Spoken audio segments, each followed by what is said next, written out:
السلام علیکم ورحمۃ اللہ وبرکاتہ۔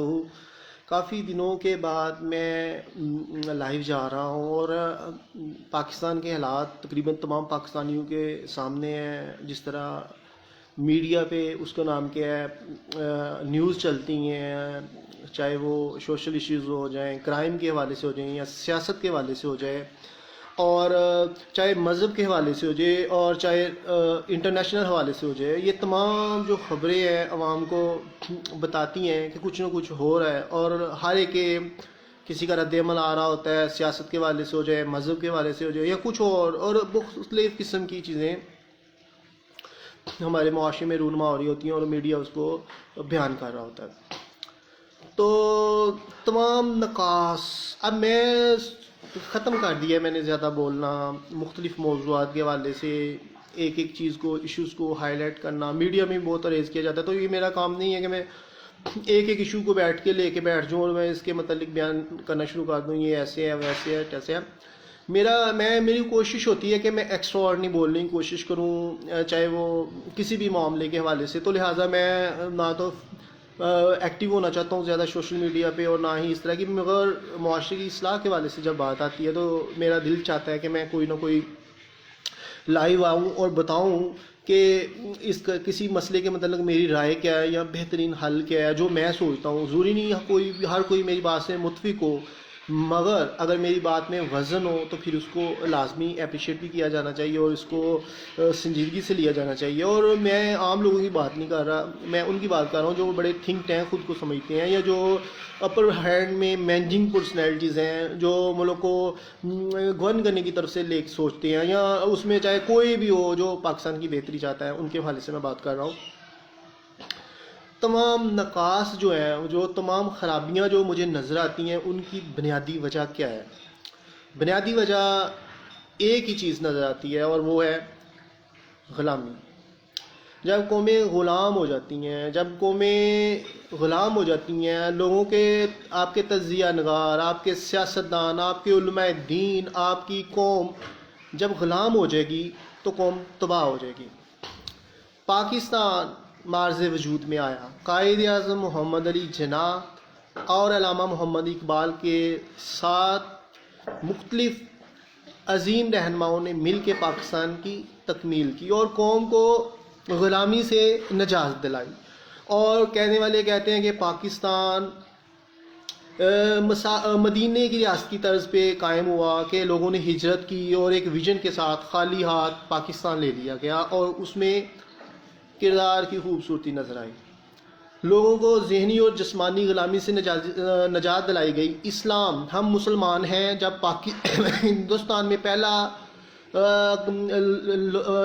فرد مسلمان ہوا تو اسی وقت پاکستان کی بنیاد رکھ دی گئی۔ یہ سٹیٹمنٹ تھی عظیم شخصیات کی، کیونکہ اسلام کے ساتھ مسلمان وابستہ ہیں اور مسلمانوں کے ساتھ ہی ریاست کا تصور وجود میں آتا ہے، کیونکہ اللہ تعالیٰ اس تمام کائنات کا مالک ہے، بادشاہ ہے، اور مسلمان اس کا خلیفہ اور نائب ہے۔ وہ کسی صورت میں بھی غلامی کو قبول نہیں کر سکتا۔ وہ ذہنی اور جسمانی غلامی کی جو زنجیریں ہیں اس کو کاٹ پھینکتا ہے، اور وہ منافقت کی زندگی نہیں گزار سکتا۔ Ahsan Jat, thank you for watching to me. بھائی کیسے ہو؟ سب خیریت ہے؟ جب آپ غلام ہوتے ہیں تو منافقت کا توق آپ کو گلے میں ڈالنا پڑتا ہے۔ آپ ایک ایسے کتے کی مانند ہوتے ہیں جس طرح مرضی ہانک دیا جائے، یا ایسے جانور کی طرح ہوتے ہیں۔ کوئی بھی اپنا نظریہ مسلط کرنے کے لیے آپ کو وہ غلام بناتا ہے اور یوں وہ آپ کو ہانک دیتا ہے اپنے نظریات کے تحت۔ ایسا ہی ہے جیسا کہ کسی کو ہائی جیک کرنا، سوچوں کو ہائی جیک کر لینا۔ کچھ تو غلامیاں ہوتی ہیں، لوگ اپنی مرضی سے غلامی کا توق پہناتے ہیں کیونکہ انہیں وہ چیز اچھی لگ رہی ہوتی ہے، اور کچھ لوگ مجبوری کے تحت غلامی کا توق پہنتے ہیں، اور کچھ لوگ اپنی کم عقلی کی وجہ سے۔ غلامی کی مین بنیادی وجہ کم عقلی بھی ہے، کیونکہ پاکستان باہر سے وجود میں آیا تو ان لوگوں کے پاس نہ تو مال و دولت تھا، نہ ٹینک تھے، نہ بندوقیں تھیں، ان کے پاس کردار کی خوبصورتی کی وجہ سے پاکستان معرض وجود میں آ گیا، اور پاکستان اور مسلمانوں نے علیحدہ پاکستان کے لیے مطالبہ کر دیا۔ اب دیکھا جائے تو ایک طرف سے مسلمانوں کو ہندوؤں کے ساتھ بھی نبردآزماں ہے، انگریزوں کے ساتھ بھی، اور سکھوں کے ساتھ. سکھوں نے بھی بہت قتل و غارت کی تھی جب پاکستان مارز وجود میں آیا تھا اور لوگ ہجرت کر رہے تھے ہندوؤں کے ورغلانے کی وجہ سے. لہٰذا یہ تمام چیزیں جو میں نے بیان کی ہیں، تو یہ غلامی کی زنجیریں کاٹنے کے لیے پاکستان مارز وجود میں آ گیا، کیونکہ مسلمان جو ہوتا ہے وہ خدا کا نائب ہوتا ہے اور وہ کبھی بھی کسی کے غلامی کو قبول نہیں کرتا. وہ اپنی سوچ میں آزاد ہوتا ہے اور اس کو آزادی دی جاتی ہے اللہ تعالیٰ کی طرف سے. اللہ تعالیٰ کہتا ہے کہ میں تمام زمینوں کا حاکم ہوں، تمام آسمانوں کا حاکم ہوں، اور میرے ماننے والے بندے میرے تابع رہتے ہیں. اور میرے تابع رہنے کی وجہ سے نبی کریم صلی اللہ علیہ وسلم، آخری نبی حضرت محمد صلی اللہ علیہ وسلم کی غلامی کا توق پہننے کی وجہ سے اور اپنے آپ کو اخلاق کے اعلیٰ حسنہ، اخلاق کے اعلیٰ مقام پہ فائز کرنے کی وجہ سے وہ تمام غلامیوں کو توق عطار پھینکتے ہیں اور وہ آزادی کے تصور کے ساتھ جینا شروع کر دیتے ہیں. وہ آزادی جو حدوں کی حدود میں رہ کے اسلام آپ کو دیتا ہے، آپ اس کو اپناتے ہو. یہ ہمارا تصور دیتا ہے اللہ تعالیٰ کی ذات پاک. تو یہ چیزیں جو ہیں، یہ چیزیں اللہ تعالیٰ کے عطایت کے ساتھ ہی ہمیں یہ تمام آزادیاں ملتی ہیں. اگر ہم ان تمام باتوں سے جو اللہ تعالیٰ نے ہمیں بتائی، اگر ہم ان سے انحراف کرتے ہیں تو ہم خود کو غلامی کی سوچوں کی طرف لے جاتے ہیں، اور ہم غلامی کی سوچوں میں جا کے خود کو کسی سوچ کا غلام بنا دیتے ہیں. اور اس سوچ جو غلامی ہوتی ہے، اس کی وجہ سے ہماری زندگی جو ہے وہ اللہ تعالیٰ کے جو راستے سے ہٹ جاتی ہے، اور یوں ہماری آخرت اور دنیا دونوں کے تباہ ہونے کا خدشہ ہوتا ہے. Adnan thank you for watching to me. Hello brother, کیسے ہو؟ تو اس وجہ سے ہماری جو زندگی ظاہر دنیا و آخرت کی جو بھلائی ہے وہ ہم سے چھیننے کا خطرہ ہوتا ہے. اب دیکھا جائے تو غلامی کی بنیادی وجہ کیا ہے؟ قومیں غلام کیوں بنتی ہیں؟ یورپ کی غلامی پہ رضامند ہوا تو مجھے تو گلا تجھ سے ہے، یورپ سے نہیں. یہ علامہ محمد اقبال کا شعر تھا. ہو سکتا ہے میں نے الفاظ کا ہیر پھیر کر دیا ہو، کیونکہ میں الفاظ کو ٹو دا پوائنٹ بالکل بھی رٹا نہیں لگاتا، تو لہٰذا میں تو اب دیکھا جائے تو قومیں غلام کیسی ہوتی ہیں؟ قائد اعظم نے پاکستان بنا دیا، نہ وہ انگریزوں سے متاثر ہوئے، ہندو کلچر میں بھی رہے، ہندوؤں سے متاثر نہ ہوئے، سکھوں سے متاثر نہیں ہوئے، تو پاکستان کیسے مارز وجود میں آ گیا؟ حتیٰ کہ بعض لوگ قائد اعظم پہ یہ کریٹک کرتے ہیں کہ قائد اعظم نعوذ باللہ استغفر اللہ کہ اس کو ویسے ہی ریپریزنٹر کے طور پہ لے لیا گیا تھا، مگر وہ اتنا بڑا لیڈر نہیں تھا.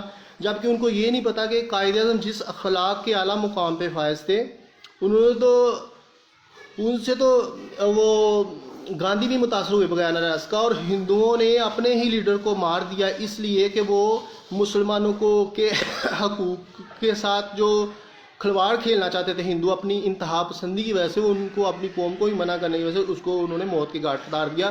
اتنا وہ متاثر تھا گاندھی قائد اعظم سے اور علامہ اقبال کے اخلاق و کردار سے یا ان کے ویژن سے. اب قومیں غلام کیسے ہوتی ہیں؟ قومیں غلام ہو جاتی ہیں جب آپ کے سیاستدان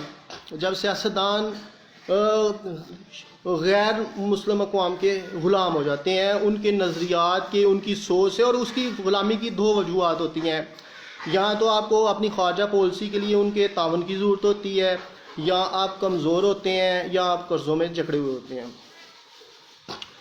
اور اس کے علاوہ قومیں غلام کیوں ہوتی ہیں؟ جب علماء دین سے ہٹ جاتے ہیں اور اپنی مذہبی دکانداریاں چلانے کے لیے، ان کو بڑھوتری دینے کے لیے آپس میں لڑائی جھگڑے کرتے ہیں اور اپنے فرقے کو ریپریزنٹ کرتے ہیں، اور اللہ تعالیٰ کی اس آیت کو بھی جھٹلا دیتے ہیں کہ اللہ کی رسی کو مضبوطی سے تھامے رکھو، تفرقہ میں مت پڑو. جب اللہ تعالیٰ کی اتنی خود پسندی اور خود نمائی میں چلے جانا کہ اسلام کے جو بیسک بنیادی اصول ہیں اخلاق و کردار والے، جیسے میں نے غلامی کے لیے حوالے سے بتایا کہ انہوں نے پاکستان لے لیا عظیم شخصیات نے اخلاق و کردار کی بنا پہ، اب یہاں پہ بھی یہ چیز چلتی ہے کہ علماء دین اخلاق و کردار کی طرف قوم کو باننے کی بجائے غلامیوں کی طرف وہ لے گئے، صرف اس چیز کو ثابت کرنے کے لیے کہ ان کا فرقہ سچا ہو جائے اور جو قرآن کی بیسک تعلیمات ہیں ان سے بھی انحراف کر دیا، نہ کوئی سچ بولتا ہے، حرام سب کھا رہے ہیں، معاشرے میں لا اینڈ آرڈر ڈسٹرب ہے. یہ ساری چیزیں کہاں پہ لے کے جا رہی ہیں؟ اب دیکھا جائے تو علماء دین اپنے فرقے کو سچا کرنے کے لیے جو لا قانونیت کے بیج بوتے ہیں، لڑائی جھگڑا، قتل و غارت اور غلط قسم کے ایجنڈے جو ماخوذ کرتے ہیں مختلف شخصیات سے، مختلف چیزوں سے، وہ صرف اپنے آپ کی خود نمائی کے لیے ہوتے ہیں. کیونکہ اللہ تعالیٰ فرماتا ہے کہ مومن جو ہے وہ تانا دینے والا نہیں ہو سکتا، تانا دینے والا تکبر انسان جنت میں داخل نہیں ہو سکتا.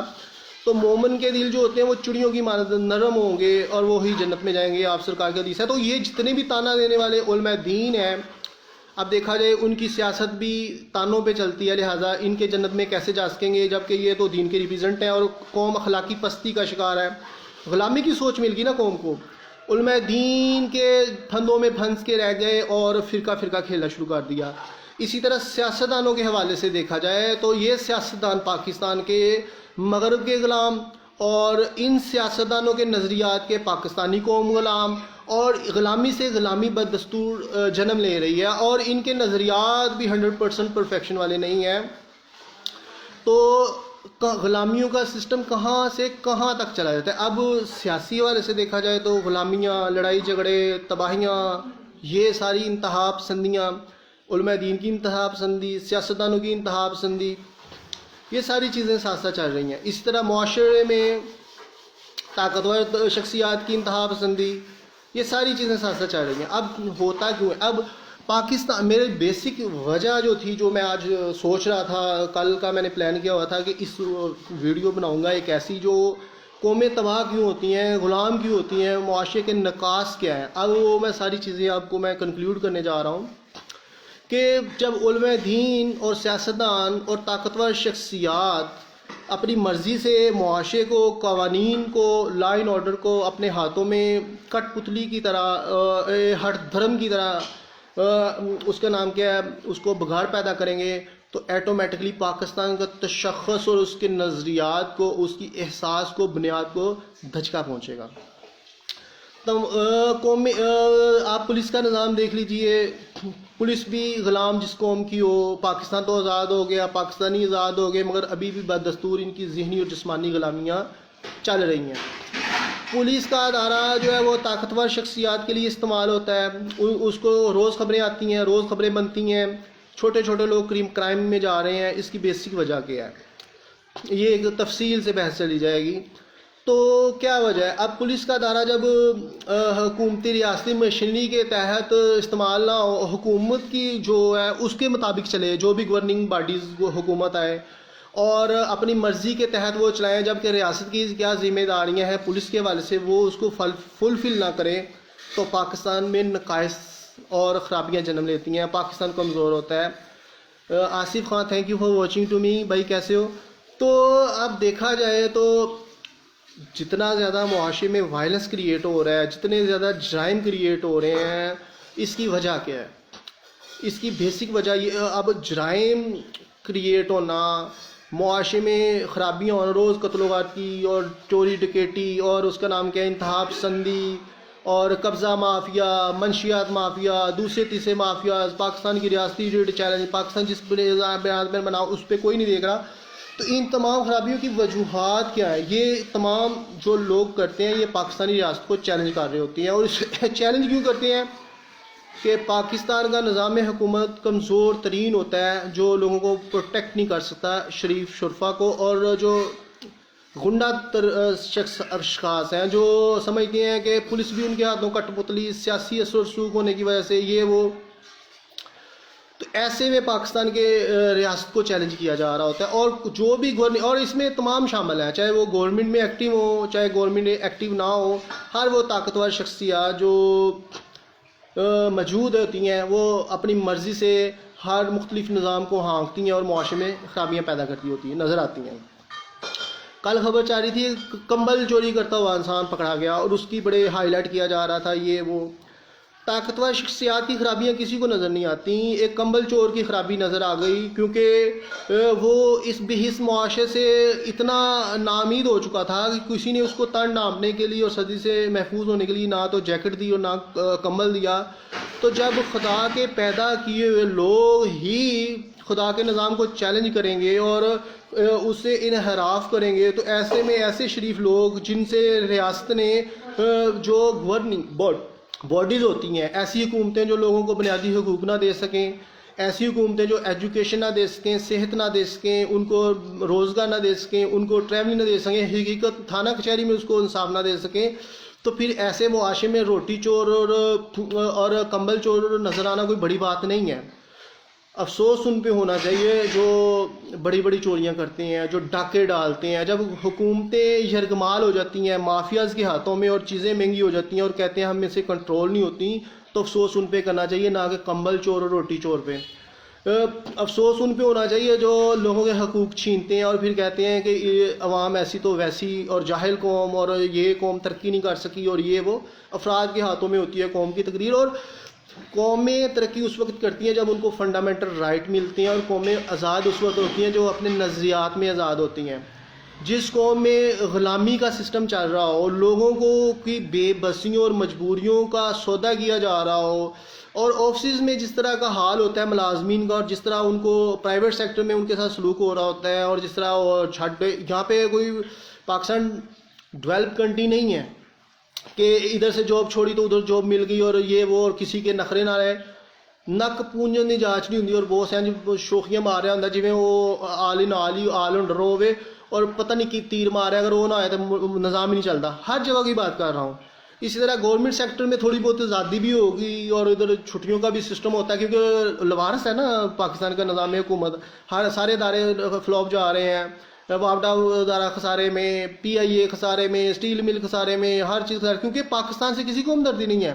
ہمدردی صرف ذاتی مفادات سے ہے، چاہے وہ پاکستان کے سیاستدان ہوں، چاہے پاکستان کے علماء دین ہوں. بڑے بڑے سیاستدانوں کے لائنس بنتے ہیں، لوٹ گسوٹ میں ملک کی تباہی میں اپنا کردار ادا کرتے ہیں، اور یہ سارے سسٹم چلتے ہیں، اور مل مانٹ کے بندر مانٹ کا سسٹم جاری رہتا ہے. تو یہ چیزیں، یہ تمام نقاص ذاتی مفادات اور غلامیوں کی سوچوں کا یہ پیدا کردہ ہوتا ہے جو یہ سارا نظام تباہی کی طرف جاتا ہے. یہ جب سیاستدان غلام ہو جائیں گے، علماء دین بیچ کے کھائیں گے، جب عام شہری جو ہیں وہ چھوٹے موٹے جو کمزور ہیں وہ مجبوری کے تحت کرائم کرنا شروع کر دیں، اور طاقتور اپنے طاقت کے غرور میں کرائم کرنا شروع کر دیں، تو پھر معاشرے تباہ ہو جاتے ہیں، قومیں تباہ ہو جاتی ہیں، انسانیت تباہ ہو جاتی ہے، انسان نظر نہیں آتے، انسان وحشی درندے چلتے ہوئے پھرتے نظر آتے ہیں. پھر اس طرح کی کنڈیشنز ہو جاتی ہیں، پھر بس خبریں بریکنگ چل رہی ہوتی ہیں، یہ ہو گیا تو وہ ہو گیا، وہ ہو گیا تو یہ ہو گیا. اور غلامی سے نجات دلانے کے لیے سب سے جو اہم چیز مجھے نظر آتی ہے وہ یہ چیز ہوتی ہے کہ آپ کو اپنی ذات پہ کتنا کنٹرول ہے. ایک بائک، ایک کار، ایک ایروپلین جب تک 100% ایکوریٹ نہ ہو اس وقت تک وہ اچھا سفر طے کرنے سے قاصر رہتا ہے. بریکیں نہیں ہیں، انجن کا کام خراب ہے، دوسری تیسری. اسی طرح اللہ تعالیٰ نے جو احکامات دیے ہیں، اگر انسان ان چیزوں سے ہی عاری ہو جاتا ہے تو انسان جو ہے وہ زندگی میں حقیقی معنی میں انسانیت کے مقام پہ فائز نہیں ہو سکتا، اور نہ وہ اچھے طریقے سے وہ اپنے معاشرے میں اچھا انسان کے طور پہ کردار ادا کر سکتا ہے. یہی آج تھینک یو مظہر شاہ صاحب، کیسے ہیں؟ اور اسلام اس چیز میں لکیر کھینچ دیتا ہے کہ ذاتی مفادات اور قوم کے مفادات کو ترجیح دیتے ہوئے قربانیوں کی طرف جانا، اور جو اپر ہینڈ پرسنالٹیز ہیں ان کا کام ہوتا ہے نہ کہ وہ ناجائز اختیارات کا استعمال کرے اور نہ ہی اس کے ذریعے بندرمان کرے، بلکہ پاکستانی عوام کو صحیح معنوں میں ان کے حقوق ان تک پہنچانا. اگر وہ اس طریقے میں فیل ہو جاتے ہیں تو وہ اللہ کے سامنے جواب دہ ہیں. کتنی حکومتیں آئیں، کتنی چلی گئیں، ان کے غیر سنجیدہ رویہ کی وجہ سے، ان میں تڑپ اور احساس نہ ہونے کی وجہ سے، کیونکہ اقتدار جو ہوتا ہے وہ اللہ کی طرف سے ایک امانت ہوتا ہے، اور جو اس امانت میں خیانت کرتا ہے اللہ تعالیٰ وہ اس سے چھین لیتا ہے. کیونکہ اللہ تعالیٰ حقیقی معنوں میں ایک بادشاہ ہے اور کائنات کا خالق و مالک ہے، وہ جسے چاہے. اور جب تمام لوگ ہی خراب ہو جائیں، اب ایک کلاس میں اسٹوڈنٹ پڑھتے ہیں، سب بچوں کے نمبر ہی 20% آ رہے ہیں، 33% نہیں آ رہے، تو کیا ہوگا؟ سارے فیل تو ڈکلیئر ہوں گے، پر کسی کو پاس کرنا بھی مجبوری ہوگی۔ یہی اقتدار کا حساب ہو رہا ہے میری نظر میں، کہ ساروں کے نمبر 18 10% نمبر ہیں، اور جبکہ جو فنکشن ہے گورنمنٹ کو چلانے کا وہ کسی کے پاس ہے ہی نہیں۔ وہ اس لیے نہیں ہے کیونکہ ان کی خود ہی تربیت ہونے والی نظر آتی ہے، ذاتی مفادات نظر آتے ہیں، یہ ان میں تڑپ نظر نہیں آتی، قوم کے لیے احساس نظر آتا، جو احساس علامہ اقبال اور قائد اعظم کے ویژن اور سوچ میں تھا۔ آج چپ کرا کے حکومتیں چلائی جاتی ہیں، بندر بانٹ کر کے، پیسہ بانٹ کے حکومتیں چلائی جاتی ہیں، چاہے کوئی بھی پاکستان کی سیاست کی لیڈنگ ہو، کسی بھی دور کی حقیقت ہو، اس میں یہ چیزیں نظر آتی ہیں۔ اور کسی نے بھی پاکستان کی پولیس کو نیوٹرل کرنے کی بات نہیں کی اور نیوٹرل نہیں کر سکا۔ ہر جگہ پہ اب CCPO عمر شیخ جو ہے وہ اس وجہ سے ڈسمس کر دیا گیا، جو وزیر پنجاب کا چہیتا تھا اور اس کو اسپیشل آرڈر کے تحت لگایا گیا تھا، اور اس نے بڑے بڑے دعوے کیے اور بڑے بڑے بڑکے لگاتا تھا، اس وجہ سے ڈسمس کر دیا وزیر پنجاب نے، کہ اس نے وزیر پنجاب کی فورس میں، جو اس کی سیکیورٹی فورس ہے، اس میں اس نے بینڈ باجے والے اور مزدور افراد بھرتی کر لیے، یہی اس کی شامل ہوئی۔ اب پرموشن کے لیے 6 آفیسرز کی جو ہے وہ گئی ہیں سمریز، کہ ان کو پروموٹ کرنا ہے، اور انہوں نے CCPO عمر شیخ کو، جو اب اس کو CCPO سے تو نکال دیا ہے، اب اس کی پرموشن بھی روک دی گئی، صرف اس وجہ سے کہ اس نے ان افراد کو بھرتی کر لیا۔ تو اس نے کہا کہ میری سیکیورٹی اتنی انڈر ایسٹیمیٹ کر دی گئی، تو خود پہ پڑی تو یہ ایکشن لے لیا، ورنہ وہ عمر شیخ صاحب جو تھے، وہ اس کا نام کیا ہے، وزیر پنجاب کی نظر میں بہت ہائی پرفارمنس تھے۔ تو یہ چیزیں بتانے کی یہ بات چل رہی ہے کہ نکاس کو کیسے ختمہ کیا جائے۔ اب دیکھا جائے تو کوئی بھی پولیس ہے، پولیس کے نظام کو کوئی بھی حکومت ٹھیک نہیں کر پا رہی، اور ایون انصاف کی چیمپئن حکومت PTI بھی پولیس کے نظام کو ٹھیک نہیں کر پا رہی۔ ابھی لاسٹ دنوں دو دن پہلے محمد اسامہ کو گولیاں لگائی گئیں اور پولیس والوں کی طرف صرف 15 گولیاں ماری گئیں اور اس کو مار دیا گیا۔ پولیس کی ریاستی دہشت گردی، جو اب کوئی قانون کا وردی پہن کے دہشت گرد پہن لے گا تو کیا وہ پاکستانی اور محب وطن ظاہر ہو جائے گا؟ پولیس کا نظام میں اگر درندے چھپے ہوں گے تو کیا وہ محب وطن ہوں گے؟ ساہیوال کا واقعہ، ماڈل ٹاؤن کا واقعہ، دوسرے تیسرے واقعے، پاکستان نے اگر ترقی کرنی ہے تو اس میں سب سے پہلے پولیس کا نظام بہتر کرنا پڑے گا۔ جب نیوٹرل اور انصاف پہ مبنی فیصلے ہوں گے تو ساری چیزیں ٹھیک ہو جائیں گی۔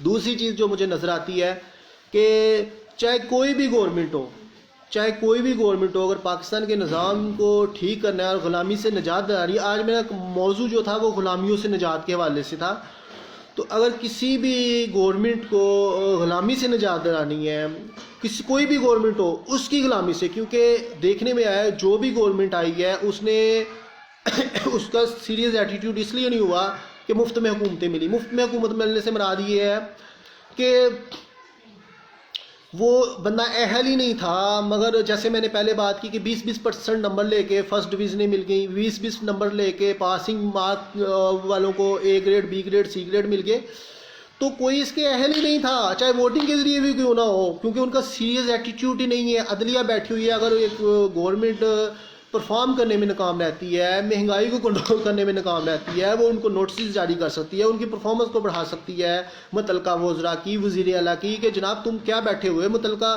وفاقی حکومت کو نوٹس بھیج سکتی ہے کہ فلاں وزیر اعلیٰ کو فارغ کرو، اس کی جگہ نیا بندہ لے کے آؤ، کیونکہ this one is not the eligible person, how govern the country, how govern the province اور ہاؤ گورن دا ٹیریٹری۔ تو یہ چیز ہوتی ہے کہ وہ اب عدلیہ بھی چپ کر کے بیٹھی رہتی ہے۔ اسی طرح نیب کا دارہ دیکھ لیں، وہ بھی جب کوئی حکومت چلی جاتی ہے تو اس کو نظر آنا شروع ہو جاتا ہے، وہاں پہ خرابی ہیں، وہاں پہ خرابی ہیں، وہاں پہ خرابی ہیں، جب کہ کوئی سٹنگ گورنمنٹ میں کوئی خرابیاں ہوں گی تو کوئی کر رہا ہو تو اس کے متعلق اس کو کوئی پتہ نہیں چل رہا ہوتا۔ اب یہ تو باتیں تھیں جو میں نے نکاس، اب یہ جو باتوں میں الجھاتے ہیں، فلاں وزیر اعلیٰ نے یہ کہہ دیا، اپوزیشن نے یہ کہہ دیا، فلانا نے یہ کہہ دیا، ٹنگرا نے یہ کہہ دیا، سیاستدان جیسے تجزیہ کرتے ہیں، تو میرا اس ایتھک نہیں ہے کہ میں ان باتوں کو ڈسکس کروں گا، کیونکہ میں جو مین فوکس کر رہا ہوں وہ غلامی سے کیسے نجات دلانی ہے اور پاکستان کے نظام کو کیسے بہتر کرنا ہے۔ تو اب ہوتا کیا ہے، ادھر تھانہ کچہری میں اگر آپ کی نہیں چلتی تو آپ کیا کرتے ہو، عدالت میں جاتے ہو، عدالت میں نوٹس بھیجتے ہو، فلاں ایس ایچ او کی انکوائری شروع ہو جاتی ہے، ہاں بھائی اس نے ایف آئی آر کیوں نہیں کاٹی، ٹھیک ہے، اور اس کو نوٹس ہو جاتا ہے یا اس کو تبدیل کر دیا جاتا ہے یا کوئی اس کے خلاف اس کو سسپینڈ کر دیا جاتا ہے جب اگر وہ گلٹی نظر آئے یا جرائم پیشہ افراد کے ساتھ مل کے وہ کام کر رہا ہوتا ہے۔ اب ہر بندہ تو اس میں تھانہ ادھر نہیں جاتا کورٹ میں کہ فلاں مجھے ایس ایچ او سے شکوہ ہے، اس نے فلاں کے ساتھ مل کے مجھے یہ نقصان پہنچایا، یہ وہ فلاں، کسی کو اپنے حقوق کا نہیں پتا۔ تو جو طاقتور شخصیات غلط قسم کے کام کرتی ہوتی ہیں ان کو یہی ہوتا ہے کہ تھانے میں ریلیف مل جانا ہے، کیونکہ ہم متعلقہ پولیس ہماری کٹ پتلی ہے، تو ہم جیسے مرضی نظام کو ہانک لیں گے، جیسے مرضی کسی کو تھریٹ کر لیں گے۔ اگر یہی نظام ہر طاقتور شخصیات کو جو بھی قانون کو ہاتھ میں لے اس کو پکڑے تو کسی کی بھی ضرورت نہیں پڑتی کسی کو وہ تھریٹ کر سکے یا قانون کو ہاتھ میں لے سکے۔ اور جن لوگوں کو اپنے حقوق کی آگاہی نہیں ہوتی تو ان لوگوں کے ساتھ لوگ لازمی ظلم و زیادتیاں کر رہے ہوتے ہیں۔ تو آج جب دیکھتا ہوں پاکستان میں، جب مجھے نیوز آ رہی ہوتی ہیں میرے موبائل میں اور میں دیکھتا ہوں مختلف حادثات کی اور مختلف کرائم کی اور دوسری تیسری شرح کی، اور دیکھا جائے تو وہ چھوٹے چھوٹے لوگ چوریاں کر رہے ہوتے ہیں، کرائم میں جا رہے ہوتے ہیں، مرڈرنگ کر رہے ہوتے ہیں، ابھی 7 سالہ لڑکی سے زیادتی ہوئی اور اس کو مار دیا، پھر ریپ کیا، پھر اسی طرح کرائم میں مختلف لوگ نظر آ رہے ہوتے ہیں۔ تو یہ کیا چیزیں نظر آ رہی ہوتی ہیں، یہی چیزیں نظر آ رہی ہوتی ہیں کہ ان کو قوم اتنی جہالت میں چلی گئی۔ دوسری میں نے بتایا غلامی کی وجہ جہالت بھی ہے، قوم اتنی جاہل اس لیے ہو گئی اور ڈپریشن میں جا چکی ہے کیونکہ لوگوں کو فنڈامنٹل رائٹ نہیں ہے اور نہ ہی قانونی تحفظ مل رہا ہے۔ ان وجوہات کی وجہ سے قوم جو ہے وہ جہالت میں چلی گئی، ڈپریشن، اور جو تھوڑا بہت شعور ہے وہ ڈپریشن کی وجہ سے ان کا نظام کا جو سسٹم ہے سوچنے کا وہ ہائی جیک ہو چکا ہوا ہے، اور لوگ یہ نہیں دیکھتے کہ ہم کتنی تباہی کی طرف جا رہے ہیں اور ہمارے ساتھ آئندہ ہونے والا کیا ہے۔ جیسے یہ مختلف انسیڈنٹ پیش آتے ہیں اور قتل و غارت کی روز میں خبریں بناتا ہوں تو یہ دیکھتا ہوں یہ کیا ہو رہا ہے۔ تو یہ چیزیں فنڈامنٹل رائٹ نہ ہونا، قانون کا نظام کی گرفت نہ ہونا، اس وجہ سے پاکستان میں قتل و غارت کے لامتناہی سلسلے شروع ہوئے ہیں، اور اس کی غلامیوں کا سسٹم دور دورہ اور بے حسی کا دور دورہ، سیاستدانوں کی بے حسی، علماء دین کی بے حسی، علماء دین کی بے حسی، عام لوگوں کی بے حسی، تھنک ٹینک یونیورسٹی کے پروفیسر ہو جائیں۔ اب جو تجزیہ نگار ہیں وہ تو پیسے لے کے کسی پروگرام میں بیٹھتے ہیں اور کسی کی حمایتیں کرتے ہیں اور کسی اور قوم کو ویژن اپنی طرف سے دیتے ہیں، کیوں؟ اپنا نالج زیادہ ہونے کی وجہ سے پھپے کٹ مائی کا کردار ادا کرتے ہوئے لوگوں کو بیوقوف بناتے ہیں، اور جو قوم کے لیے ایک راہ متعین کرنی ہے وہ نہیں دیکھ پاتے اور سیاسی ایجنڈے سیٹ کرتے ہیں، پیسے لے کے 1 منٹ میں اکاؤنٹ میں اربوں لاکھوں آ گئے۔ تو یہ چیزیں ان کو پیسے تو مل جاتے ہیں مگر قوموں کو ویژن نہیں ملتا، قومیں آگے نہیں بڑھتی اور پاکستان کا نظام خراب ہوتا ہے۔ ان تمام خرابیوں کا جو میں نے ذکر کیا ہے، ان کے لیے میں جو سوچتا ہوں کہ ایک ایسا ادارہ مارز وجود میں آنا چاہیے، کیونکہ پاکستانی قوم کو بہت سارے نقاص اور خرابیوں کا سامنا ہے۔ کس حوالے سے؟ بجلی کے بلوں کے حوالے سے، گیس کے بلوں کے حوالے سے، گیس کے میٹر، بند میٹر میں 3,000 4,000 لوگوں کو بل آ رہے ہیں، 2,000 بل آ رہے ہیں، جبکہ وہ میٹر تو استعمال ہی نہیں کر رہے، تو کس مد میں وہ لے رہے ہیں؟ اب واپڈا کا جو بجلی چوری ہوتی ہے وہ کس مد میں ایکسٹرا جو ہے وہ چارجز عام غریب عوام پہ ڈال دیے جاتے ہیں۔ اسی طرح مختلف نقائص کو دور کرنے کے لیے میں سوچتا ہوں کہ ایڈوانس چیک ایک ایسا ادارہ قائم کرنے کی ضرورت ہے پاکستانی گورنمنٹ کو۔ اگر پاکستانی ریاست کو، گورنمنٹ سے میں امید وابستہ نہیں کرتا، ریاست سے امید وابستہ کرتا ہوں، اگر پاکستان کے نظام کو انہوں نے فنکشن کرنا ہے اور پاکستان کی قوم کو اگر انہوں نے زندہ رکھنا ہے، کس حوالے سے زندہ رکھنا ہے؟ علامہ اقبال اور قائد اعظم کے نظریات کے حوالے سے۔ کس حوالے سے زندہ رکھنا ہے؟ ایک فلاحی ریاست کے حوالے سے۔ کس حوالے سے زندہ رکھنا ہے؟ اگر انہوں نے ایک غلامی کے توقوں سے نجات دلاتے ہوئے ایک پاکستان کے باشعور شہری کا کردار ادا کرنے کے لیے اگر ان کو زندہ رکھنا ہے تو ایک ایسے ادارے کی ضرورت ہے جو پاکستانی قوم کو حقیقی معنوں میں غلامی سے نجات دلائے گا، اور اس پہ کی گئی انویسٹمنٹ جو پورے پاکستان میں وہ ادارہ جب مارز وجود میں آئے گا اور اس کے دفاتر کھلیں گے تو اس کے بے جا فوائد پاکستانیوں کو ہوں گے۔ اس کے فوائد کیا ہوں گے؟ معاشرے میں قتل و غارت کا خاتمہ ہو جانا، پولیس کا نظام میں بہتری آ جانا، طاقت کا غیر ضروری استعمال ختم ہو جائے گا، اور وہ اس وقت صورت میں ہوگا جب اس ادارے میں ایک ہائیلی پروفیشنلی قسم کے کمانڈوز ٹائپ بھرتی کیے جائیں، تھنک ٹینک ریسرچر، یونیورسٹیز کے پروفیسرز بھرتی کیے جائیں، ججز بھرتی کیے جائیں، جو معاشرے میں ایک ایسے شخصیت کا کردار ادا کرے جو جہاں پہ لوگوں کو جو ہے نا ایڈوانس چیک ادارے کی ذمہ داریاں کیا ہوگی. اب میں وہ جو اس میں آزادی کی بحالی کے نام سے ادارہ آپ شروع کر سکتے ہو, ایڈوانس چیک کے حوالے سے ادارہ شروع کر سکتے ہو, یا کوئی اور. دیکھا جائے تو جتنی بھی اب شکایات ہوتی ہیں کہاں پہ جاتی ہیں, پولیس کو شکایت ہوتی ہے. اب پاکستانی قوم اتنی ایجوکیٹڈ تو نہیں ہے کہ وہ اپنے حقوق کا تحفظ کر سکے اور تھانہ کچہری میں پیسے خرچ کر سکے.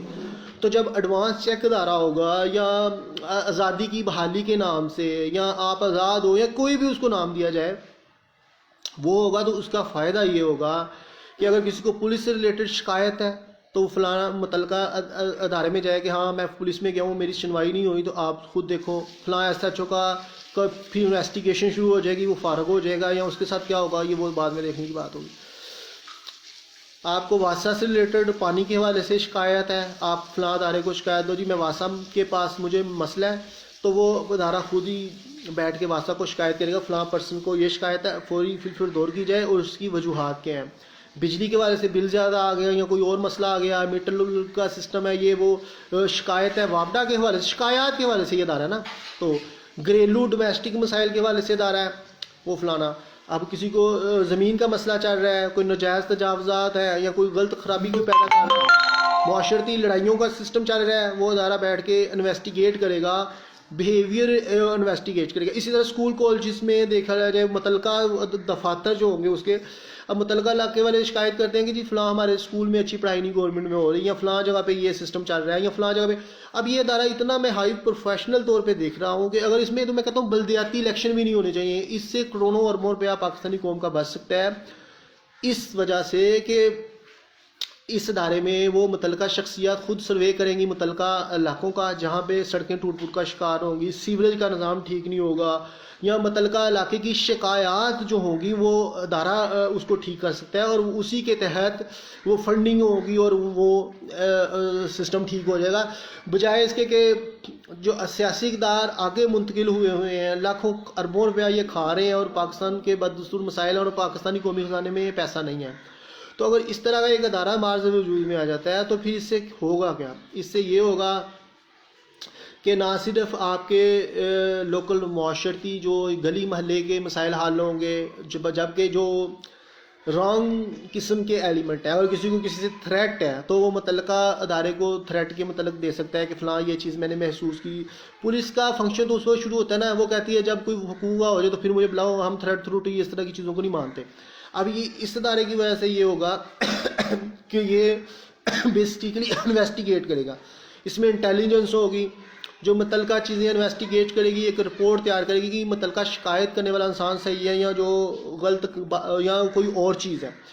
اب انویسٹیگیشن کے بعد وہ رپورٹ تیار ہوگی, وہ رپورٹ تیار ہو کے متعلقہ حکام کے پاس جائے گی, وزراء کے پاس جائے گی, پھر اس کی سلسلے میں فیصلے ہوں گے. اسی طرح کوئی گورنمنٹ اسکول اچھے طریقے سے پڑھائی نہیں کروا پا رہا یا ٹیچرز کی شکایات چاہ رہی ہیں, وہ اوپر پرسنالٹی کو دیتے ہیں, متعلقہ ادارہ سنتا ہی نہیں ہے, کیونکہ پاکستان میں جتنے بھی ادارے ہیں وہ پرچی سسٹم پہ چل رہے ہیں, مفادات پہ چل رہے ہیں. ان ذاتی مفادات اور اداروں میں جو غلامیوں کا سسٹم ہے, نہ صرف ادھر سے غلامیوں کا خاتمہ ہوگا کہ بلکہ پاکستان میں موجود عام شہری جو کسی جگہ پہ جاب تو نہیں کر رہے, مثلا کسی گورنمنٹ سیکٹر میں, ان کے تحفظ بھی یہ ادارہ کر سکے گا. اس طرح دو طرح کی غلامیوں سے نجات مل جائے گی کہ اداروں میں بیٹھے ہوئے لوگوں کو اپنے ہی افسران کے متحد جو غلط قسم کے ہیں یا جو کھٹو قسم کے لوگ ہیں ان کا بھی دماغ سیٹ ہو جائے گا, چاہے لوور طبقہ ہے یا اپر طبقہ ہے, بلکہ پاکستان میں بیٹھے ہوئے عام لوگ جو ہیں ان کی بھی شکایت کا ازالہ ہو جائے گا. اور یوں بلدیات کے حوالے سے جو الیکشن ہوتے ہیں اور ادھر جتنی فنڈنگ بھی ان کے لیے پیسے نہیں ہیں اور یہ بھی ایکسٹرا بوجھ پڑتا ہے تنخواہوں کے حوالے سے, اور ایک علیحدہ سی چپکلش اور تناؤ پیدا ہوتا ہے, اس کا بھی خاتمہ ہو جائے گا. اور یوں یہ ادارہ بیسکلی پاکستانی عوام کی تمام نکاس کو اپر پرسنالٹی یعنی گورننگ باڈی یعنی کہ گورنمنٹ کی طرف سے لے کے جائے گا. اور یہی نہیں, اگر لیگل طور پہ بھی یہ ادارہ ہوگا, اس ادارے میں لائر بھی ہوں گے جو اس ادارے کے حصہ دار ہوں گے, اور وہ غریب طبقہ یا ایسے لوگ جو شکایت کے لیے آتے ہیں ان کے کیسز فری میں لڑیں گے, اور وہ کیسز فری میں لڑنے کی وجہ سے ان لوگوں کو یہ تحفظ ہوگا کہ ہماری ریاست ہمارے ساتھ ہے, چاہے وہ کسی ادارے کے حوالے سے شکایات کے حوالے سے, چاہے بجلی کا ہے, گیس کا ہے, پولیس کا ہے, کوئی بھی محکمہ ہے, یا چاہے زمین LDA کا ہے. اسی طرح قومی عدالتی مسائل بھی ان کے حل ہو جائیں گے، اور اس طرح جو شخصی غلامی ہے وہ بھی ختم ہو جائیں گی، کیونکہ جب پاکستانی عوام اتنی انڈیپینڈنٹ ہو جائے گی، کیونکہ پاکستانی گورنمنٹ نے ایک ایسا ادارہ قائم کر دیا ہے جہاں پہ پاکستانی عوام کے مسائل کا حل ہے، تو پھر پاکستانی قوم خود بخود ایک آزاد تصور کی جائے گی، اور یوں وہ کبھی بھی کسی کی غلامی کے زیر اثر نہیں رہے گی، اور یوں ان کے جو شخصی اور جسمانی غلامیاں جو قوم پہ لا دی جاتی ہیں، سندھ میں وڈیرا سسٹم چلتا ہے، ادھر قوم غلاموں کی غلام چلتی ہے، نسلیں غلام چلتی ہیں، وہ ان کے زمینوں پہ بیٹھے ہوتے ہیں اور جگیردار جیسے مرضی ان کو ہانک دیتے ہیں۔ Mudassar Butt thank you for watching me. تو لہٰذا یہ جتنی بھی طاقتور شخصیات ہیں، چاہے سندھ میں ہو، چاہے پنجاب میں ہو، چاہے کہیں بھی ہو، ان کے لیے جو پاکستانی قوم کی ریاست جو ہے، وہ پاکستانی قوم کے لیے جو ریاست کردار ادا کرے گی، اس کے لیے یہ ادارہ بہت بہترین ہے جو میں نے سوچا ہے، اور مجھے اس کا نام کیا ہے، میرے میں اختیارات ہو تو میں لازمی اس ادارے کے قیام کی طرف جاؤں، کیونکہ پاکستانی قوم کو ذہنی اور جسمانی اور معاشرتی مسائل سے صرف یہی ادارہ نجات دلا سکتا ہے۔ باقی جتنے بھی ادارے ہیں ان کے فنکشن کو بھی ٹھیک کرنے کے لیے یہ ادارہ بہت بہترین کردار ادا کر سکتا ہے، اور یوں غلامیوں کا سسٹم جو شروع ہوتا ہے کسی نہ کسی وجہ سے، اس ادارے پہ ذمہ داریاں بہت زیادہ ہوئی، کیونکہ یہ ادارہ خود غلامیوں سے نجات حاصل کیے ہوئے ہی پاکستانی قوم کو نجات دلائے گا نا۔ اگر اس نے بھی پولیس کی روش اختیار کر لی یا اپنے فرائض سے انحراف کر لیا، تو پھر اس میں اس کی کارکردگی بھی ٹھپ ہو کے رہ جائے گی۔ لہٰذا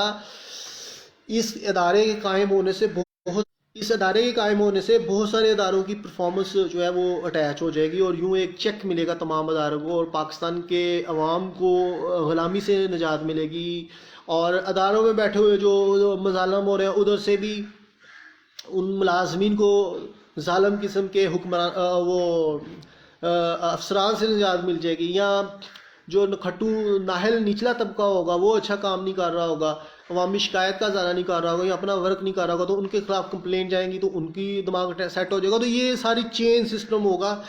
یہ میں نے تقریباً 4-5 مہینے پہلے ویڈیو میں بھی کہا تھا کہ ایک ایسا ادارہ واقعی معذر میں آنا چاہیے، مگر اب میری ایکسپیکٹیشن اس ادارے سے توقعات زیادہ بڑھ گئی، تو میں چاہ رہا تھا کہ یہ زیادہ کام فنکشنلی کرے جو میں نے گھنوائے ہیں چیزیں، تو اس طرح پاکستانی قوم کو غلامی سے، اور یہی نہیں، اس ادارے میں میں یہ بھی سوچتا ہوں کہ علماء دین جو ایسے جو اقبالیات کے حوالے سے تیار کیے جائیں، جو علامہ اقبال کے حوالے سے اتحاد، پیار، محبت کے حوالے سے اعلیٰ ویژن لے کے آئیں، جو مذہب کسی فرقے کی چھاپ لے کے نہ آئیں کہ وہ معاشرے میں لڑائی جھگڑے کا فقدان، وہ لڑائی جھگڑے کی طرف راغب کریں اور اپنا ایجنڈا سیٹ کریں اور دال روٹی کے لیے لڑاتے رہیں قوم کو، بلکہ علامہ اقبال کے ویژن کو لیتے ہوئے وہ قوم میں ایک شعور دیں، قوم کو ایک اچھا شہری بنے گا۔ اس کے علاوہ وہ ادارہ مختلف قسم کے فنکشن منعقد کروائے گا، جو تقریبات منعقد کروائے گا، جس سے لوگوں کو ایک ویژن ملے گا، لوگوں کو شعور ملے گا، تاکہ قوم میں یہ جہالت کا خاتمہ ہو، لوگوں کو پتہ چلے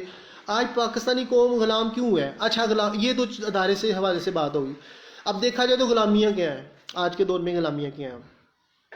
لوگ سب سے پہلے سیاستدانوں کی غلامی کا طوق پہنتے ہیں، ان سیاستدانوں جو خود سے غلام ہیں، کسی نہ کسی سوچ کے، کسی نہ کسی طاقتور شخصیات کے، یا کسی نہ کسی غیر ملکی ایجنڈے کے، چاہے وہ ہوئی ہو امریکہ ہو کوئی ہو۔ علماء دین کی غلامی، فرقہ سچا کرو، فرقہ سچا کرتے رہو، اس کے لیے نعرے میں لگاؤ، اس کے لیے بڑکیں لگاؤ، اور پاویں تن سچ تسی بولو نہ بولو تسی بخش دیتے گئے ہو، کیونکہ تسی ساڑا فرقے نہ تعلق ہے، یہ پرمٹ ملتے ہیں، تمام فرقے والے دیتے ہیں، چاہے تم میں اخلاق ہو نہ ہو، تم عاشق بن گئے ہو کیونکہ تمہارا تعلق ہمارے سے ہے، تم نے ہمارے فرقے کو زندہ کر دیا۔ یہ تو فرقے کی جنگ ہے۔ اسلام کے لیے انہوں نے کیا کیا؟ محمد بن قاسم نے تو 17 سال کی عمر میں آ کے ہندوستان کا بینڈ بجا کے رکھ دیا تھا، انہوں نے اسلام کے لیے کیا کیا؟ ان کی تمام لڑائیاں اندرونی لڑائیوں تک ہی محدود ہیں، سیاستدانوں کی بھی، علماء دین کی۔ انہوں نے کشمیر کے لیے کیا کیا؟ ان کی خارجہ پالیسی کشمیر کے حوالے سے کیا؟ اس لیے فیل ہو گئی کہ یہ امریکہ کے تیور دے کے اپنی خارجہ پالیسی بناتے ہیں۔ تو انہوں نے اسلام کے لیے کیا کیا؟ اب سعودی عرب کیا کر رہا ہے؟ سعودی عرب جو ہے وہ اپنی سیکیورٹی پلان کو بڑھانے کے لیے اپنے امریکہ کی اس کا چاپلوسی کرتا ہے۔ اب جو اتحاد بنا ہوا ہے عالمی سطح پہ، وہ آپ دیکھیں کیا بن رہا ہے۔ سعودی عرب، امریکہ، اس کا نام کیا ہے، اور اس طرح کے 4-5 اس کے الائنس ہیں، انگلینڈ ہو گیا، آسٹریلیا ہو گیا، اس طرح کے ممالک جو الائنس کر کے بیٹھے ہوئے ہیں۔ جنوبی کوریا ہو گیا، دوسری طرف آ رہا ہے رشیا ہو جاتا ہے، چین آ جاتا ہے، امریکن بلاک میں یہودی لابی بھی آتی ہے اور ہندو لابی بھی آتی ہے. ادھر آ جاتا ہے رشیا آ جاتا ہے, چین آ جاتا ہے, ٹھیک ہے, شمالی کوریا آ جاتا ہے, ایک دو اور ان کو ممالک میں ہے. اور پاکستان کا کردار کیا ہے؟ ہمارے پاکستان کے کہتے ہیں کہ ہمارا سب سے تعلقات اچھے ہیں. اس کے تعلقات پاکستان کے اس لیے سب کے ساتھ اچھے ہیں کہ پاکستان کو اعتماد ہی نہیں ہے کہ ان کے پاس کوئی کانفیڈنس اور اعتماد والا دوست ہو, بلکہ ان کی مثال ایسے ہی ہے کہ کہیں سے بھی کوئی مسئلہ بن سکتا ہے تو ہمیں کوئی نہ کوئی مجھے وقت میں ہمیں پروٹیکٹ کر لے. لہٰذا یہ سب کے ساتھ اپنے تعلقات کو بہتر اس لیے گردانتی ہیں کہ اٹ مینس کہ آپ کے کسی ساتھ بھی تعلقات اچھے نہیں ہیں, کیونکہ کوئی بھی کھل کے آپ کی مدد کرنے کے لیے تیار نہیں ہے. کشمیر کا ایشو دیکھ لیں, پاکستان نے امریکہ کے لیے کتنی قربانیاں دیں, کتنے پاکستانی دہشت گردی کا شکار ہوئے, کتنا خرابیاں پیدا ہوئیں, مگر کشمیر کے معاملے میں امریکہ نے کیا مدد کی؟ وہی امریکہ جو پوری دنیا کے اسلامی ممالک کو کہہ رہا ہے کہ اسرائیل کو تسلیم کرو, اس نے کشمیر کے لیے کیا کیا؟ وہ اسرائیل کو تسلیم, اور وہ مودی جو ہے وہ اسرائیل کے تحت چل رہا ہے. تو کس طرح کی خوش فہمی میں ہے کہ اس کا نام کیا کشمیر آزاد ہو جائے گا, یا ہم کشمیر کے لیے آواز اٹھا رہے ہیں, یا یہ ہو رہا ہے وہ ہو رہا ہے.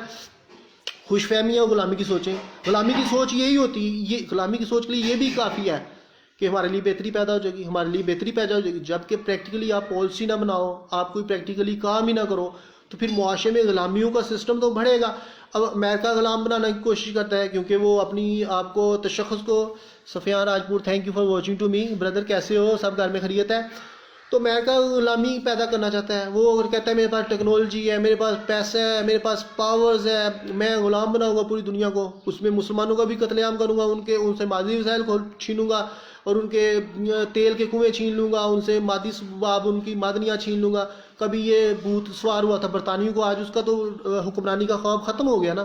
اب امریکہ کا ہے, اب آہستہ آہستہ امریکہ بھی ختم ہو رہا ہے, کیونکہ جو جنگیں کرنے کے والے سے امریکہ کی پالیسی تھی اس میں کافی حد تک کمی آ گئی ہے, اور امریکہ اب کھل کے کسی ملک کے ساتھ جنگ نہیں لڑ رہا, کیونکہ امریکہ اندرونی طور پہ دیکھا جائے تو اتنا زیادہ کمزور ہو چکا ہوا ہے کہ سوچ بھی نہیں جا سکتا. مگر پھر بھی اس کی حکمرانی کو پاش ہوتے ہوئے کافی دیر لگی. اب رشیا نے, چائنا نے جس طرح دماغ سیٹ کیا لداخ میں یا انڈین کا, تو اٹ مینس کہ امریکہ کھل کے امداد کے لیے نہیں آتا. بھارت وہ جو یہودی لابی اور اس کے لابی کی شہر پہ کشمیریوں پہ ظلم کر رہا ہے, وہ اس کو سرے کھل کے نہیں بلا سکتا اس کو, امریکہ کو اپنے لیے, کیونکہ امریکہ کے اپنے مسائل ہیں. اور تو یہ چیز دیکھی جائے تو غلامی کی سوچیں, بندربان, ذاتی مفاد نے پوری دنیا کے امن کو تباہ کر دیا, پوری دنیا کو تباہ کر کے رکھ دیا, اور نظام میں کس طرح کا کس طرف چلا گیا. تو یہ تو تھی سیاستدانوں کی غلامیاں, علماء دین کی غلامیاں. اب پاکستانی قوم کی کیا غلامی ہے؟ پاکستانی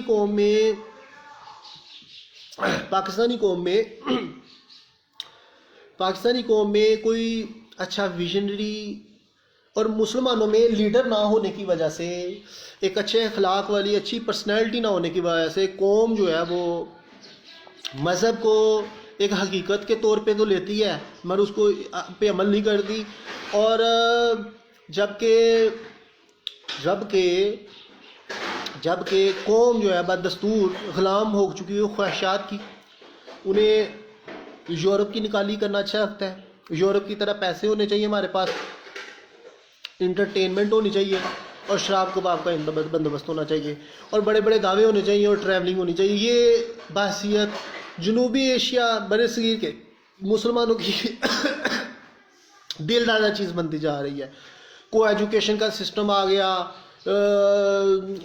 جابس کے حوالے سے لیڈیز کو کمپلسری قرار دیا گیا, کیونکہ یورپ کی ہم نکالی کر رہے ہیں. غلامی آ رہی ہے نا ادھر سے ادھر, چاہے لڑکے گلیوں بازاروں میں وارہ گردی کریں, انہیں جو ملے نہ ملے, لڑکیوں کو جو ملے, کیونکہ دل لبانے کے لیے کچھ نہ کچھ ہونا چاہیے, ٹھیک ہے.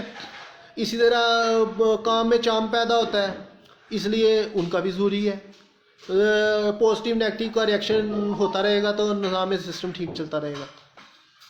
یہ اس طرح کی سوچیں, یورپ کی کو ایجوکیشن کی سوچیں, جس طرح کا سسٹم ہے, اسلامی نظریات سے انحراف. اب بہت سارے لوگ ایسے ہیں جو لبرل سوچ کے مالک ہیں, یہ بھی غلامی کی سوچ ہے. لبرل سوچ, خدا کے نظام کو سے انحراف کرو, لبرل سوچ کے مالک مان جاؤ. اس طرح غلامی کی سوچوں کا ہی وجہ ہے کہ آج معاشرے میں مسلمان تو ہیں مگر اسلام کا نظام نظر نہیں آتا. یہ غلامی کی سوچ ہی ہے کہ مسلمان تو ہیں مگر مسیحا نظر نہیں آتا.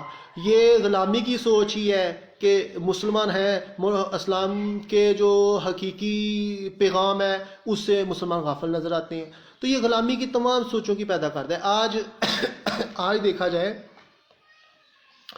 تو علماء دین کے بڑے بڑے دعوے تبلیغی ہیں، سیاستدانوں کی جو روز میٹنگز ہو رہی ہوتی ہیں، خارجہ اس کا نام کیا ہے، قوانین بن رہے ہوتے ہیں، پولیس میں ٹرانسفر ہوتی ہے، پولیس والوں کی ہو رہی ہوتی ہے، مگر بہتری کہاں؟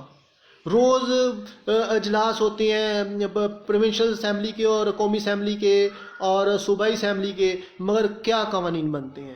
پاکستانی قوم کو کیا ملتا ہے؟ آج جو کمٹ کر چکے ہیں موٹر وے زیادتی کیس جو ہے کمٹ کیا ہوا ہے ایک مجرم نے، اور اس کو ابھی تک سزا گورنمنٹ عدالت نہیں ابھی دے پا رہی. کیا عدالت کا یہ نظام ہے کہ کیس کو لٹکائے؟ ایک بندہ خود کمٹ کر، جبکہ دوسری طرف آپ کی پولیس کا نظام یہ ہے کہ کوئی سی کو بھی اٹھا کے لے جاتی ہے کسی بھی جرم میں اور اس پہ 50-60 ہزار کیس ڈال دیے جاتے ہیں، اور ایک طرف ایک انسان خود مارنا ہوتا ہے اور اس کو سزا نہیں مل رہی ہوتی. تو یہ تمام چیزیں جو ہیں، یہ جو تمام چیزیں ہیں، ان کا ازالہ کون کر رہا ہے؟ اب عدلیہ کے فیصلے دیکھیں، آپ کا عدالتی نظام اتنا پیچیدہ ہو چکا ہے. میں کہتا ہوں عدالتی نظام کو اثر نو ترتیب دینے کی کوشش کی جائے، اور جو بھی ہے، کیونکہ پریسیڈنٹ کے تحت جو ایک جج فیصلہ دیتا ہے وہ ایک قوانین کی شکل اختیار کر لیتا ہے، اور پھر قوانین کو اس کو فیصلے کو ریفرنس کے طور پہ استعمال کرتے ہیں، اور یوں پاکستان کا نظام پیچیدہ ہو جاتا ہے. اور یوں اب عدلیہ کا نظام اتنا پیچیدہ ہو چکا ہے کہ ایک کیس کے مطلب کہ ایک جج فیصلہ، 5 جج اگر کسی کیس پہ جوڈیشلی طور پہ اگر بینچ بنتا ہے اس میں 5 ججز ہیں تو 3 ججز کہیں گے، یا 6 ججز لگا لیں، 6 ججز ہیں تو 4 کہہ دیں گے اس حق میں ہوں، 2 فیصلے کہیں گے نہیں فیصلہ اس طرح ہونا چاہیے. جی جو نظام اتنا پیچیدہ ہے کہ ججز کو بھی پتہ نہیں چل رہا کہ فیصلے کی حقیقت کیا ہے اور ابہام کا شکار ہے، تو وہاں پہ مجرم یا دوسرے والا کیا سسٹم ہوگا؟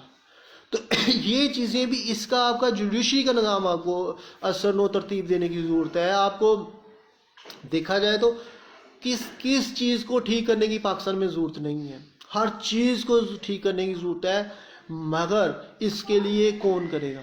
خالی دھاموں سے حکومتیں، ہر حکومت آئے گی دعوے کر کے چلی جائے گی، مگر پاکستان کا ریاستی نظام ڈیمیج ہوگا، کیونکہ ٹائم پاس کرنے سے، وقت گزاری سے پاکستان ترقی نہیں کرے گا. جب تک پاکستان کے لیے حقیقی معنوں میں پالیسیز نہیں بنائی جائیں گی، جب کہ پاکستان علامہ محمد اقبال قائد اعظم کے پاکستان کو جب تک زندہ نہیں کیا جائے گا پاکستان ترقی نہیں کرے گا. جب تک پاکستانی قوم کو بنیادی حقوق نہیں دیے جائیں گے، اتنے تو بنیادی حقوق دیے جائیں کہ وہ اپنی زندگی کی سانسیں صحیح طرح سے گزار سکے، کرائم کرنے کی طرف نہ سوچے، اتنے کے بنیادی حقوق دیے جائیں کہ ان کے ریاست سے وہ بغاوت پہ نہ اتریں، بغاوت پہ اترتے ہوئے وہ غلط راستے کی طرف نہ چلے. آج یہ بات ہوتی ہے جی جناب بھارت جو ہے وہ بلوچستان کے لوگوں کو فنڈنگ کرتا ہے، آج پاکستان میں جناب کراچی میں فنڈنگ ہو رہی ہے جناب دشمن ممالک کی طرف سے، لاہور میں جو واقعہ ہو جاتا ہے تو بھارت نے فنڈنگ کر دی.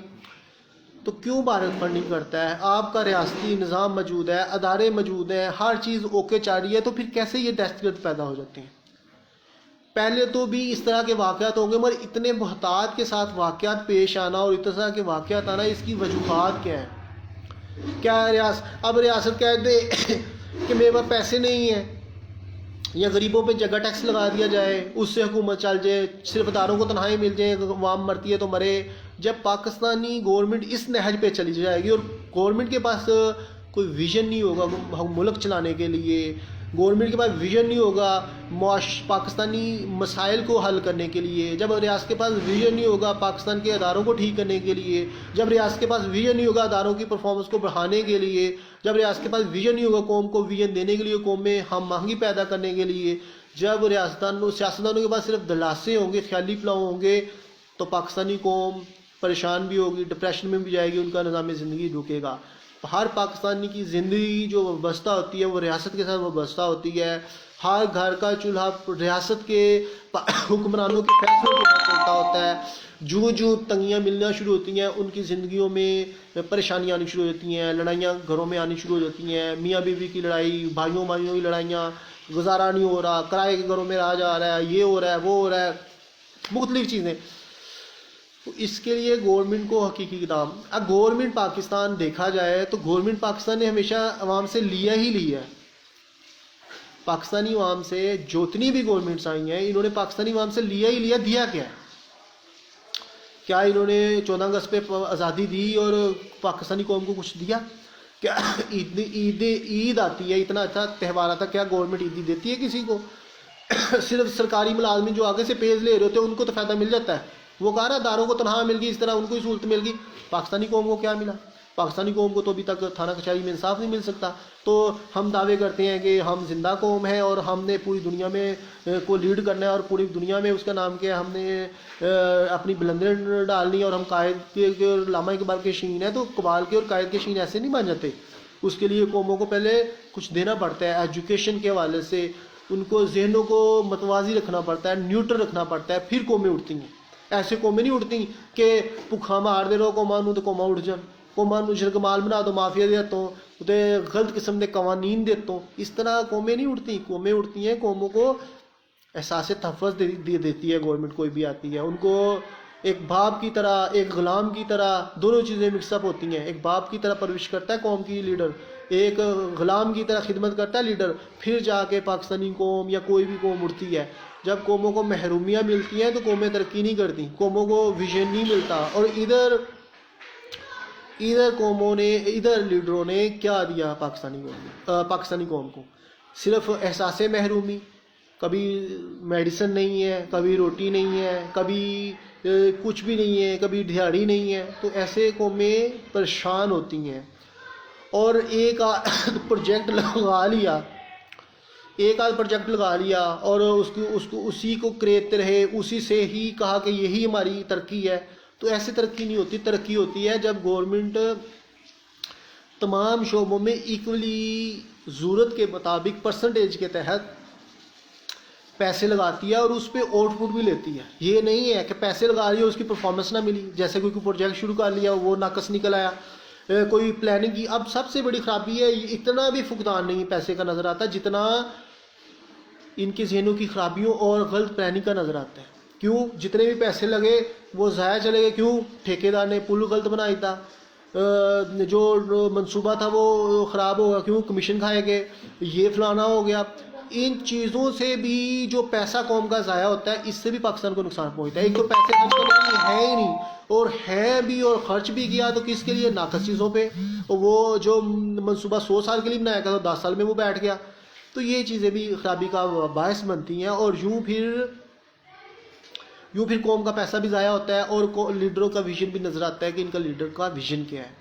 تو لہٰذا قوم کے لیے بہت کچھ سوچنے کی ضرورت ہے، چاہے وہ ان کو ذہنی ویژن کے حوالے سے، غلامی سے نجات دلانے کے حوالے سے، جابس کے لیے، روزگار کے حوالے۔ اب میں کہتا ہوں اگر تو گورنمنٹ کے پاس پیسہ نہیں ہے، گورنمنٹ کہتے ہیں ہمارے پاس پیسہ نہیں ہے، ٹھیک ہے، میں کہتا ہوں تم کہتے ہو 50,000 لاکھ گھر بنا کے دوں گی، تو میں کہتا ہوں گورنمنٹ 1 روپیہ انویسٹ نہ کرے گھر بنانے میں، آبادی کا برڈن نہ بڑھائے پاکستان پہ۔ کیسے برڈن بڑھتا ہے تو بڑھ جائے، وہ نہیں، میں اور حوالے سے بات کر رہا ہوں۔ بجائے اس کے کہ آپ کا ایگریکلچر سسٹم تباہ ہو، آپ گھر بنانے کی طرف جاؤ اور اس طرف جاؤ، آپ پاکستانیوں کو باہر کے ممالک میں کیوں نہیں شفٹ کرتے؟ آج گورنمنٹ سپورٹ کرنا شروع کر دے پاکستانیوں کو، ہر مہینے 2 لاکھ 3 لاکھ پاکستانی باہر بھیجے۔ اب تو کرونا خیر چل رہا ہے، ابھی بھی کئی ممالک میں سپیس ہوگی۔ اگر گورنمنٹ باہر پاکستانیوں کو بھیجتی ہے، وہ پیسے باہر سے کماتے ہیں اور وہاں سے لا کے پیسے اگر وہ پاکستان پہ انویسٹ کرتے ہیں تو پاکستان تو یورپ سے بھی زیادہ اچھا آگے بن سکتا ہے، وہ اچھے گھر بنا سکتے ہیں، ان کے پاس پیسہ ہوتا ہے۔ ادھر آپ کو گھر بنا دیا، پیسے انویسٹ ہو گئے، پیسے بلوکیج ہو گئے، مگر روزگار تو نہ ملا۔ تو آپ پہلے ان کو روزگار دو، روزگار کے لیے ان کو باہر بھیجو۔ ابھی بھی بہت سارے ایسے ممالک ہیں جہاں پہ رقبے بہت زیادہ ہیں اور آبادی کم ہے، وہاں پہ پاکستانی جائیں، ادھر مناسب روزگار کمائیں، ادھر آ کے خود اپنے گھر بنا سکتے ہیں۔ ایک طرح سے پاکستانیوں کو باہر بھیجنے سے نہ صرف پاکستان میں باہر کی اقوام سے بہت کچھ سیکھیں گے، ان کو دیکھیں گے ترقی کیا ہوتی ہے، ڈپریشن جو قوم کو ملا ہوا ہے وہ ان کا ڈپریشن دور ہوگا, وہ باہر جا کے سیکھیں گے بھی, پیسہ بھی کمائیں گے اور پاکستان میں لگائیں گے. اوورسیز پاکستان کا پاکستانی ترقی میں واقعی کردار ہوتا ہے اور برے وقت میں سہارا بندی. اور جس طرح کے حالات چل رہے ہیں انڈیا کے ساتھ پاکستان کے حالات بڑے کروشل ہیں اور یہ وہ تو جس طرح کی کنڈیشنز ہیں, تو یہاں بجائے اس کے پاکستان میں انویسٹمنٹ کی جائے بلکہ پاکستان کے انویسٹر باہر بھیج دیے جائیں, وہ باہر سے پیسہ کما کے پاکستان میں بھیجیں اور پاکستان کو اسٹرانگ کریں, بلکہ پاکستان میں ہی خرچ کر کے ادھر بلاک کر دیا جائے. کل کو خدا نہ خواستہ انڈیا کے ساتھ جنگ لگتی ہے پاکستان کی, تو جتنے بھی ڈیولپمنٹ کام ہے وہ تو فائدہ کیا دیں گے. لہٰذا ابھی سے قوم کو تیار کرے. اور خالی پاکستان لے لیا تو پاکستان بچانے کے لیے بھی آپ کو قوم کو ایک ویژن دینا ہوگا, قوم کو تیار کرنا ہوگا, وہ باہر بھیجو, ان کو سکھاؤ, ان میں سکلز پیدا کرو, ادھر پروفیشنل ٹریننگ دو, ادھر ٹریننگ دے کے مختلف کورسز کروا کے ایک جگہ پہ جو ڈرائیونگ ہو سکتی ہے, کوکنگ ہو سکتی ہے, مختلف قسم کی 4-5 کورسز کروا کے بھیجے جائیں, پھر اس والے سے جہاں جہاں پہ وہ سیٹنگ ہوتی ہے وہاں پہ بھیج دیا جائے, اور وہاں پہ جو زیادہ پروفیشنلی اس میں وہ سوٹ کرتا ہے وہاں پہ. یہ جو چیزیں ہیں گورنمنٹ کوئی ویژن نظر نہیں آ رہا کسی بھی گورنمنٹ کا, کسی بھی حکومت نے سیریز نہیں لیا عوام کی جابس کے حوالے سے, کسی بھی گورنمنٹ نے قوم کو ویژن دینے کے حوالے سے کچھ نہیں سوچا, کسی بھی گورنمنٹ نے قوم کو غلامی سے نکالنے کے لیے کچھ نہیں سوچا, صرف سوچا یہ ہے کہ کسی طرح میرے 5 سال پورے ہو جائیں, اگلی سال بھی مجھے 5 سال مجھے ہی حکومت کو مل جائے. اور آپ طریق اٹھا کے دیکھ لو, چاہے وہ مشرف ہو, پرویز الہی ہو, نواز شریف ہو, زرداری ہو, چاہے عمران خان ہو, سب کی سوچیں ایک جیسی ہیں اور بیانات مختلف ہو سکتی ہیں, کیونکہ بیانات مختلف ہوں گے تو ان کے چہرے مختلف نظر آئیں گے نا, مگر ان کی پرفارمنس سب کی ایک جیسی ہے. اور اس دور میں تو اللہ معاف کرے, چیزیں کہتے ہیں اگر مہنگی نہ ہوئی تو چیزیں تو پھر چیزیں نظر نہیں آئیں گی, تو مافیا کہتا ہوں گورنمنٹ جو کمال ہوئی, یہ تو بالکل غلط بات ہے. تو اگر یہ قوم کو غلامی سے نجات نہیں دلا سکتے, قوم کو ویژن نہیں دے سکتے, قائد اور اقبال کا پاکستان پیدا نہیں کر سکتے اور محرومیوں کو یہ بڑھا رہے ہیں, تو پھر پاکستان یقیناً پریشان. اور جو یہ سوچتے ہیں تھنک ٹینک اور ریسرچر اور دوسرے تیسرے کہ اللہ توکل چلنے سے پاکستان ترقی کر لے گا, کبھی نہ کبھی چھکا لگ جائے گا, ایسے نہیں ہوتا. پاکستان ملک کی ترقی کے لیے لمحہ بہ لمحہ سوچنا پڑتا ہے. اگر ایسا ہوتا کہ کبھی نہ کبھی چھکا لگ جائے گا, قائد اعظم اپنی صحت خراب نہ کرتے, قائد اعظم صحیح رات پڑھائی نہ کرتے اور پاکستان کا حال نہ سوچتے, قائد اعظم ہر وقت اپنے آپ میں ٹینشن لے کے بیمار ہو کے ٹی وی لگا کے نا فوت ہو جاتے. بہت ایفرٹ کرنی پڑتی ہے, اسٹرگل کرنی پڑتی ہے, پھر جا کے قائد اعظم کے لیے کی طرح کا ہی ہمیں لیڈر چاہیے. فاطمہ جناح نے کتنا ساتھ دیا قائد اعظم کا, بہن تھی, مگر جب وہ آئی ہیں تو ایک زائد چیئر پڑی ہوئی تھی تو فاطمہ جناح کے لیے چیئر خریدی گئی بازار سے, تو انہوں نے قائد اعظم نے کہا تھا فاطمہ جناح اپنے پیسوں سے چیئر لے کے ہیں, گھر سے چائے پی کے نہیں آتے, یہ ادھر پاکستانی خزانے پہ بوجھ بنے ہوئے ہیں, کہتے ہیں ہم نے چائے پینی ہے, آ کے بسکٹ کھانے ہیں اور کھانا کھانا ہے. تو آج جو گلچھڑے اڑتے ہیں سیاسی والے سے, اور جس طرح پاکستانی قوم کا پیسہ کھایا جاتا ہے, اور جس طرح بل بھیج دیے جاتے ہیں, ان کو کچھ سمجھ ہی نہیں ہے. اور پھر جو اگر یہ نیوٹرل سسٹم نہیں رہ گیا کہ نیوٹرل سسٹم کے تحت سب کے فیصلے کیے جائیں, بندر مانڈ خزانے کی جو حکومت آتی ہے اپنی مرضی سے جہاں مرضی لگا دی ہے. میں کہتا ہوں اس کا بھی ایک حل ہے, تمام قسم کے جو ہیں, اگر نہیں تو جو میں نے ادارہ کے نہیں تو گورنمنٹ میں ججز کے والے سے ایک ایسا ادارہ قائم کیا جائے جو ڈیولپمنٹ ججز کے والے سے ایسا ہو کہ جہاں پہ ڈیولپمنٹ کے کاموں کے متعلق اپروول ملے, کس جگہ پہ کتنے پیسے لگانے ہیں, ٹھیکہ کتنے کا دینا ہے. کل کو یہ نہ ہو وہ کھا گیا وہ دے انج کر گیا, اور جو ٹھیکے کے لیے جو کمپنی ظاہر کی جائیں وہ بھی ججز کی منظوری سے دی جائیں. یہ الزام ہی ختم ہو جائے کہ وہ کھا گیا تو یہ کھا گیا. جب اپروول یہ ججز نے کرنی ہے, جب سیاست دانوں پہ جو الزام لگتے ہیں اور سیاستدان ایک دوسرے کو بلیم کرتے ہیں اور بیوقوف بناتے ہیں, وہ اس سے تو بچا جا سکتا ہے نا. ججز اپروول دیں, فلاں ٹھیکیدار ٹینڈر کی یہ کیس اپروول لے کے آئیں, جناب اپروول ہمیں دیں, ہم یہ منصوبہ شروع کرنے جا رہے ہیں, اس پہ اتنی لاگت آئے گی, اور جس کو مرضی آپ دے دیں اور ایسٹیمیٹ لگا لیں, اور تھینک یو منشی محمد عبداللہ.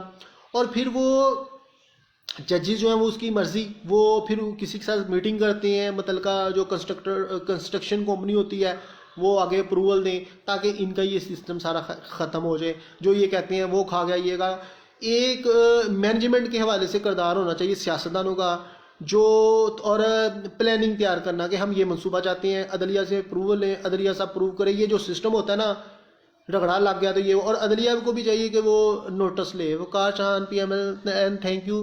تو وہ جو ہے عدلیہ نوٹس لے کہ ہاں بھائی یہ ایکسٹرا پیسے لگ رہے ہیں یا یہ ایسا سسٹم ہے ویسا سسٹم ہے، یہ جتنا بھی جو الزامات اور اس طرح کی چیزیں نا، ان سے جو ہے نا اب اس چیز سے نکلنا چاہیے.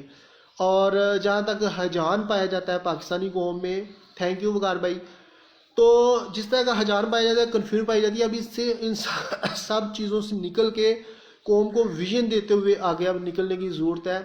اگر قوم کو ویژن نہ دیا گیا اور منہ پہ پٹیاں باندھی گئیں، اور چاہے وہ پیسے کے ذریعے سے باندھ دی گئیں یا منہ بند کروا دیا گیا یا ایسا کر دیا گیا، تو اس طرح قومیں ترقی نہیں کر سکتی. قوموں کی ترقی کے لیے پراپر پلاننگ کی ضرورت ہوتی ہے، اور ان کے لیے تھنک ٹینک کو سوچنا چاہیے اور نیوٹرل ہو کے فیصلے کرنے چاہیے، تاکہ پاکستان واقعی حقیقی معنوں میں ترقی کرے. اور پاکستان کی جو سرزمین ہے، اس کو حاصل کرنے کے لیے عظیم قمر سندھو صاحب، تھینک یو واچنگ می بھائی، کیسے ہو؟ بہت قربانیاں دی گئی. جب ایک فوجی یا مسلمان یا پاکستانی جب قومی پرچم کو سلوٹ کرتا ہے تو اس کا مقصد یہ ہوتا ہے کہ وہ ان شہادتوں کو خراج تحسین پیش کر رہا ہوتا ہے جو اس مارز وطن، اس ملک کو مارز وجود لانے کے لیے دی گئیں. ان قربانیوں کو وہ سلوٹ مار رہا ہوتا ہے، ورنہ پرچم تو ایک بے جان چیز ہے، وہ ہوا کے ساتھ لہراتا ہے اور ایک سٹک کے ساتھ کھڑا ہوتا ہے. مگر ان قربانیوں کو جو دے کے یہ زمین حاصل کی گئی، ان کی قربانیوں کو سلوٹ مارا جاتا ہے، ان کی شہادتوں کو نذرانہ عقیدت پیش کیا جاتا ہے. اس لیے کوئی مرد مجاہد سلوٹ مارا ہوتا ہے. تو اب جو بھی چاہے اپوزیشن ہے، چاہے گورنمنٹ ہے، چاہے اداروں میں بیٹھے ہوئے ملازمین ہیں سرکاری، اور یہ پاکستانی کے ساتھ مخلص نہیں ہوں گے، چاہے اس میں پولیس ہو جائے، چاہے اس میں واب ڈالا اس کو، اور یہ مجبوریاں، ہم مجبور ہیں جی، ہم یہ ہیں جی، وہ ہے، یہ نظام ایسے ہی چلے گا، ایسے ہی چلے گا، ویسے ہی تم کم عقل ہو جی، اس لیے تم ایسا سوچتے ہو.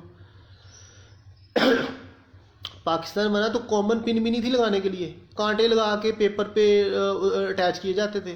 بیٹھنے کے لیے صوفے نہیں تھے، کنسٹرکشن سسٹم نہیں تھا. آج پاکستان میں سب کچھ ہے مگر ویژن نہیں ہے، اس وجہ سے نہیں چل رہا. پھر بہانہ بنا دینا، انسان میں ویژن ہو اور قوم میں جذبے کی لگن ہو تو پھر نا آپ 10-15 چوپڑیاں اپنے پیٹ سٹ لینیاں، مرغ مسلم تے بکرے کھا لینے، تو قوم نو کہنا پیٹ تے پتھر مارو. تو قوم ایسی لیڈروں پہ اعتماد نہیں کرتی، اس پہ اعتماد کرتی ہے جو خود پیٹ پہ پتھر باندھ کے قوم کے لیے نکلے. پھر قوم بھوکی مرنے کے لیے بھی تیار ہو جاتی ہے.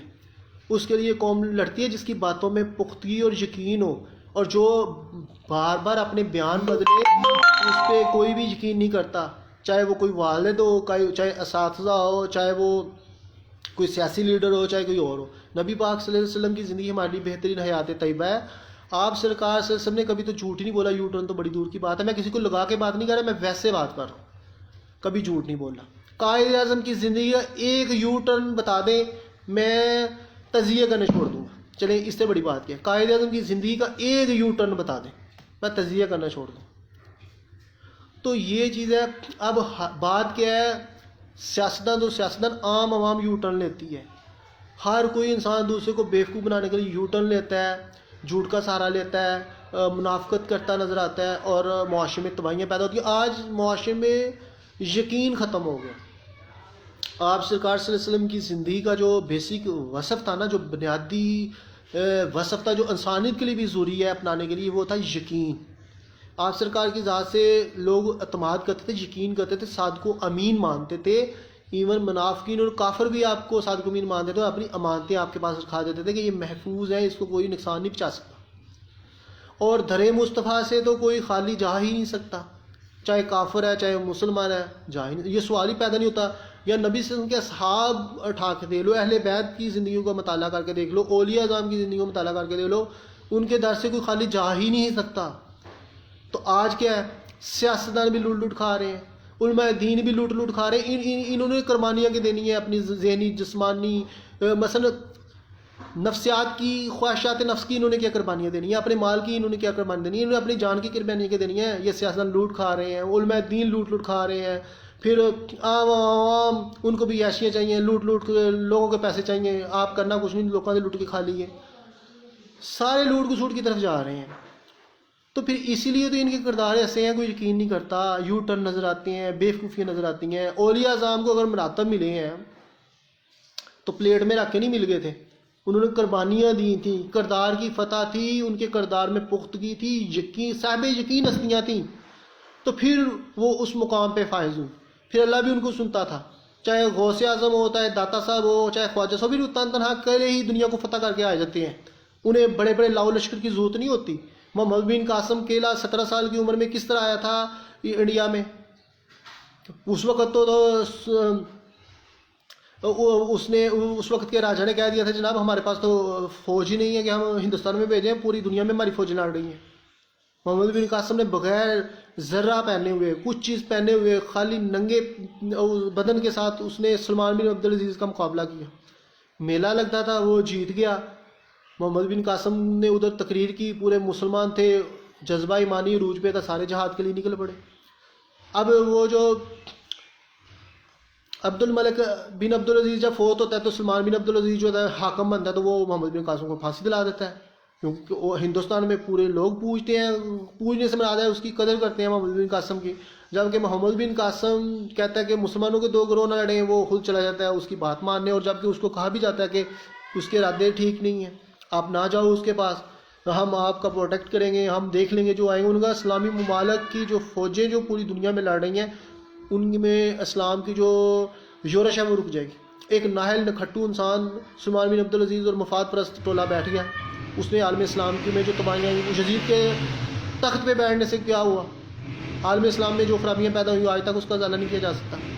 اسی طرح جب ذاتی مفاد والے حکمران جب پاکستان میں کے تخت پہ بیٹھیں گے، جب وہ ان کے پاس ویژن بھی نہیں ہوگا، جب وہ لوٹ گسوٹ والے بیٹھیں گے، جب پاکستان کی عوام کے لیے فائدے کے لیے فیصلے نہیں ہوں گے، نمود نمائش کے فیصلے ہوں گے، میڈیا کے ذریعے اس کو بوسٹ کیا جائے گا، اس کو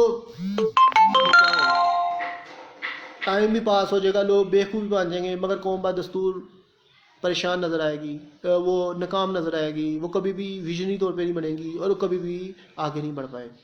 اور سب نے اپنے اپنے جتنے بھی ایک ایکٹ کا اللہ تعالیٰ کو صاف دینا ہے، اور جو علماء دین ایسے کہتے ہیں کہ جو مرضی کرو بخش دیا جائے گا، قوموں کے ساتھ کھلواڑ کرنے والے کوئی بھی ہو ان کو اس کا صاف دینا پڑے گا، قوانین کا غلط استعمال کرنے والوں کو اپنا صاف دینا پڑے گا۔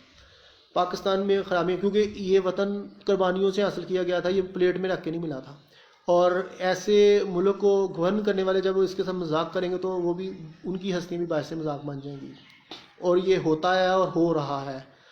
اور پاکستان کی کرسی پہ بیٹھنا آسان تو ہے، مگر اس پہ جو مشکل مراحل ہیں ان کو فلفل کرنا بہت زیادہ مشکل ہے، اور جو انسان یہ سوچ کر لے کہ میں ہی سب کچھ ہوں، اور جب کہ وہ ترقی کے متعلق اتنا ویژنی نہ ہو اور وہ کبھی بھی اس کو فلفل نہ کرے، تو کب تک وہ لوگوں کو بیوقوف بنا سکتا ہے، قوم کو بیوقوف بنا سکتا ہے، دوسروں تیسروں کو بیوقوف بنا سکتا ہے۔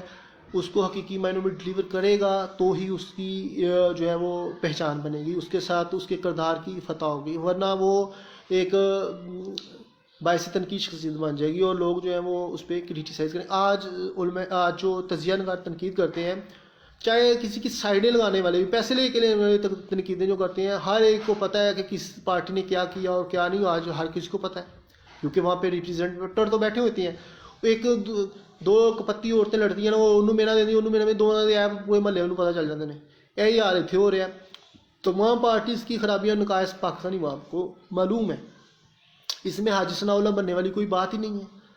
اصل چیز یہ ہے کہ اپنے ذہنوں کو مینٹلٹی طور پہ خود کو سٹرونگ کرو، اور یہ تانے مینے سے نکلتے ہوئے حقیقی معنوں میں پاکستان کی پروگرس کو گورنمنٹ کو بھی سوچنا چاہیے، اپوزیشن کو بھی سوچنا چاہیے، اور علماء دین کو بھی قوم کو ویژن دینا چاہیے، فرقہ واریت سے نکلتے ہوئے اور ایک اچھے مسلمان کا کردار ادا کرتے ہوئے، تاکہ ہمارا ترقی کا سفر جو اتنے سالوں سے رکا ہوا ہے ہم دوبارہ سے اس مشن پہ جائیں، اور عالم اسلام کی مسلمان قیادت کرتا ہوا نظر آئے، تاکہ اور بہت سارے لیڈر اس دھرتی سے اس لیے نہیں اٹھ سکے کیونکہ مغرب کی غلامی ہم نے حاصل کر لی، کیونکہ ہم میں مجبوریاں آ گئیں، کیونکہ ہم نے قائد اعظم علامہ اقبال کے نظریہ سے انحراف کر لیا، مگر ایسے ایسے لیڈر بھی پیدا ہو سکتے تھے جو پوری دنیا کو گورن کر سکتے تھے، مگر افسوس حد افسوس آج پاکستان بدستور محرومیوں کا شکار ہے، پاکستانی قوم محرومیوں کا شکار ہے۔ وہ تو بڑی دور کی بات، ہائے ساڈے حقوق، ہائے ساڈے حقوق، حکومت بھی روتی ہے، اپوزیشن بھی روتی ہے، اور بڑے بڑے وڈے علماء دین بھی روندے نے سانوں ملیا کچھ نہیں، تو پاکستان نوں تانوں ملیا کچھ نہیں، تانوں ایڈی وڈیاں وزارتاں مل گئیں، تانوں کچھ ملیا ہی نہیں ہے۔ ਡਿਲੀਵਰੈਂਸ ਪਰਫਾਰਮੈਂਸ ਤੁਹਾਡੀ ਜ਼ੀਰੋ ਹੋਵੇ, ਔਰ ਰੋਣਾ ਧੋਣਾ ਤੁਹਾਡਾ ਇੰਝ ਜਿਵੇਂ ਤੁਸੀਂ ਹਰ ਫਨ ਮੌਲੇ ਤੁਸੀਂ ਹੋ, ਚਾਹੇ وہ گورنمنٹ ہے چاہے اپوزیشن ہے جو بھی ہے. حقیقت میں خرابیاں سب کی پیدا کرتا ہے. حقیقی معنوں میں جب تک ان کو اپنی خرابیوں کا احساس نہیں ہو جاتا اس وقت تک پاکستان ترقی نہیں کر سکتا. پاکستان کی ترقی کے لیے اب ایک انسان بیماری اپنی نہیں مانتا کہ میں بیمار ہوں تو وہ دوائی کیسے کھائے گا اور کیسے ٹھیک ہوگا. جب وہ اپنی خرابیاں دیکھے گا اس کو دور کرنے کی طرف جائے گا. اگر کسی انسان کو اپنی خرابی ہی نظر نہیں آتی تو اس نے کیا پرفارم کرنا ہے؟ وہ پھر پرفارمنس نہیں ہوتی, وہ پھر نیگلیجنسی ہوتی ہے, اور انسان باعث حذف تنقید اس وقت بنتا ہے جب وہ بچہ فیل ہو جاتا ہے امتحان میں. وہ اس کو گھر والے کہتے ہیں پڑھ لو, کہتا ہے سال پڑھا ہے, پیپر نزدیک آن کے پڑھ لیں گے, 6 مہینے بعد پڑھ لیں گے, 6 مہینے پیپر نزدیک آئے ہیں, اور ڈیٹ شیٹ آئے گی پڑھ لیں گے, ڈیٹ شیٹ بھی آئے گی, جدو پیپر ہوگا تو پڑھ لیں گے, جدو پیپر ہوتا ہے تو پڑھیا نہیں جاتا, کیونکہ وہ انسان کی مینٹلٹی, انسان کی مینٹل جو کیپیسٹی ہے وہ بتدریج آہستہ آہستہ پروان چڑھتی ہے. عبادات کا سسٹم ہو, چاہے انسان کی انڈیویجول پرفارمنس کا سسٹم ہو, انسان ایسے نہیں ہے کہ یکدم ہی کوئی قائد اعظم بن جائے, انسان ایسے نہیں یکدم علامہ اقبال بن جائے, انسان ایسے نہیں یکدم صوفی بن جائے. اس کے لیے انہوں نے قربانیاں دی ہوتی ہیں, مستقل مزاجی کے تحت اپنے نظریات کے ساتھ اٹیچ رہتے ہیں, پھر جا کے اللہ تعالیٰ کی طرف سے مدد ان کی شامل حال ہوتی ہے اور وہ اس مقام پہ پہنچتے ہیں. اور انسان جب اپنے آپ کو اعلیٰ مقاصد کے لیے تیار کر لیتا ہے, پھر اللہ بھی آزمائش کرتا ہے اس انسان کی جو خود کو اس مقاصد کے لیے تیار کرتا ہے. حالات ایسے بن جاتے ہیں اور اللہ تعالیٰ پلیٹ میں رکھ کے اس کا نام کیا وہ مقام پہ لے آتا ہے, پھر اس کے لیے پرفارم کرنا ضروری ہوتا ہے. میں یہ نہیں کہہ رہا آج کے حکمرانوں کے حوالے سے بات کر رہا ہوں, ویسے بات کر رہا ہوں. کوئی بھی انسان ہے اگر وہ اخلاقی اصول پہ اعلیٰ مقام پہ فائز ہوتا ہے نا, تو اللہ تعالیٰ لازمی کسی کو کے ساتھ زیادتی نہیں کرتے. اللہ تعالیٰ لازمی جو ہے نا کسی نہ کسی کو مقام لازمی دے دیتے ہیں. آپ دیکھا جائے تو کتنے عظیم لیڈر ہوئے. آپ مسلمان جنگجو ہیروز کی کہانیاں پڑھ کے دیکھ لیں, وہ کس طرح اللہ تعالیٰ ان کو تاریخ میں زندہ رکھا اور کس کس مقام پہ پہنچے, کیونکہ ان کے ضمیر زندہ تھے, ان کے کردار زندہ تھے. آج کا مسلمان کو برگر چاہیے, پیسہ چاہیے, پیپسی چاہیے, شراب تے کباب چاہیے, اس تو بعد کہ تیسری آپشن ہی کوئی نہیں ہے. پھر وہ چوتھی جڑی آپشن پنجویں انہوں نے دین جاتی وہ توبہ دے نام تے رب نے بخشی دینا ہے, عمل کرو نہ کرو, چاہے تم شیطان دا لبادہ اور کے انسانیت تباہ کر دو, رب نے تے بخشی دینا ہے. تو جب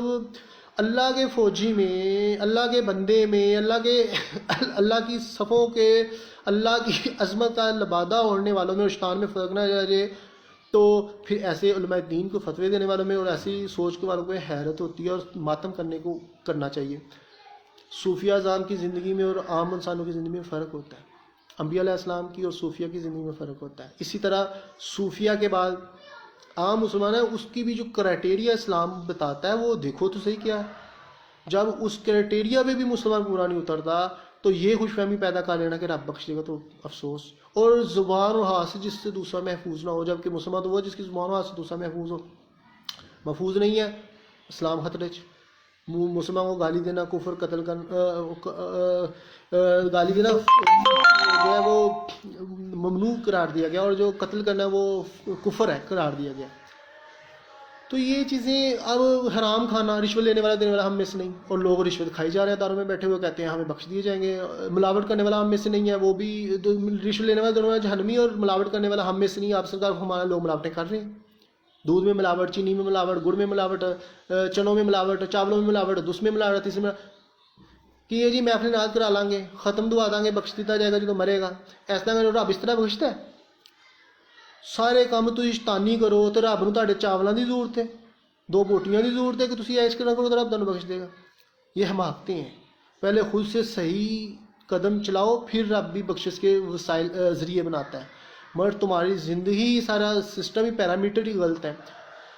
اور مسلمانوں کی کنڈیشن دیکھیں, یہ تو ہو گیا کتاب بھی مل گئی, احادیث بھی مل گئی, عظیم شخصیات بھی مل گئی, ہمارے علماء دین سمیت سیاستدان سمیت عام لوگوں کے قدم صحیح راستے پہ نہیں چل رہے. رب بخش دے گا ویکھی جائے گی, شیطان دے پیروں چلی جاؤ, غلامیاں دی سوچنا چلی جاؤ. اور جب گھر بنانے کی آتی ہے, سفر کرنے کی باری آتی ہے, ہاسپٹل جانے کی باری آتی ہے, جب بچوں کو اپنے کو داخل کرانے کی باری آتی ہے, لینڈ کروز 5 کروڑ کی 10 کروڑ کی کوئی گولی نہ لگ جائے. گھر ایسا کہ 10 کنال کا کہ اس میں گاڑی کے ذریعے میں ڈرائیو کر کے جاؤں, اس وقت تو ان کے ذہن بھی کام کرنے شروع ہو جاتے ہیں. بینک بیلنس میں کیسے پیسے رکھنے ہیں, پھر اس کا نام کیا ہے, گاڑیاں کتنی اچھی لگژری ہمارے بیٹوں کو ملنی چاہیے, اسکول وہ جس میں 5 لاکھ روپیہ فیس ہو بچے کی اس میں داخل کرایا، نہیں تو لوگ کیا کہیں گے. کپڑے وہ جہاں پہ ہمیں 50 لاکھ کا ایک جوڑا ملے وہاں سے ہم نے خریدیں گے، 5 لاکھ کا جوڑا ملے شادی کا وہاں سے ہم نے چیزیں خریدیں گے، لوگ کیا کہیں گے اتنے غریب. ایک دفعہ کپڑا پہن کے پھینک دینا ہے، لوگ کیا کہیں گے انہیں دوسری دفعہ یہی کپڑا پایا ہے.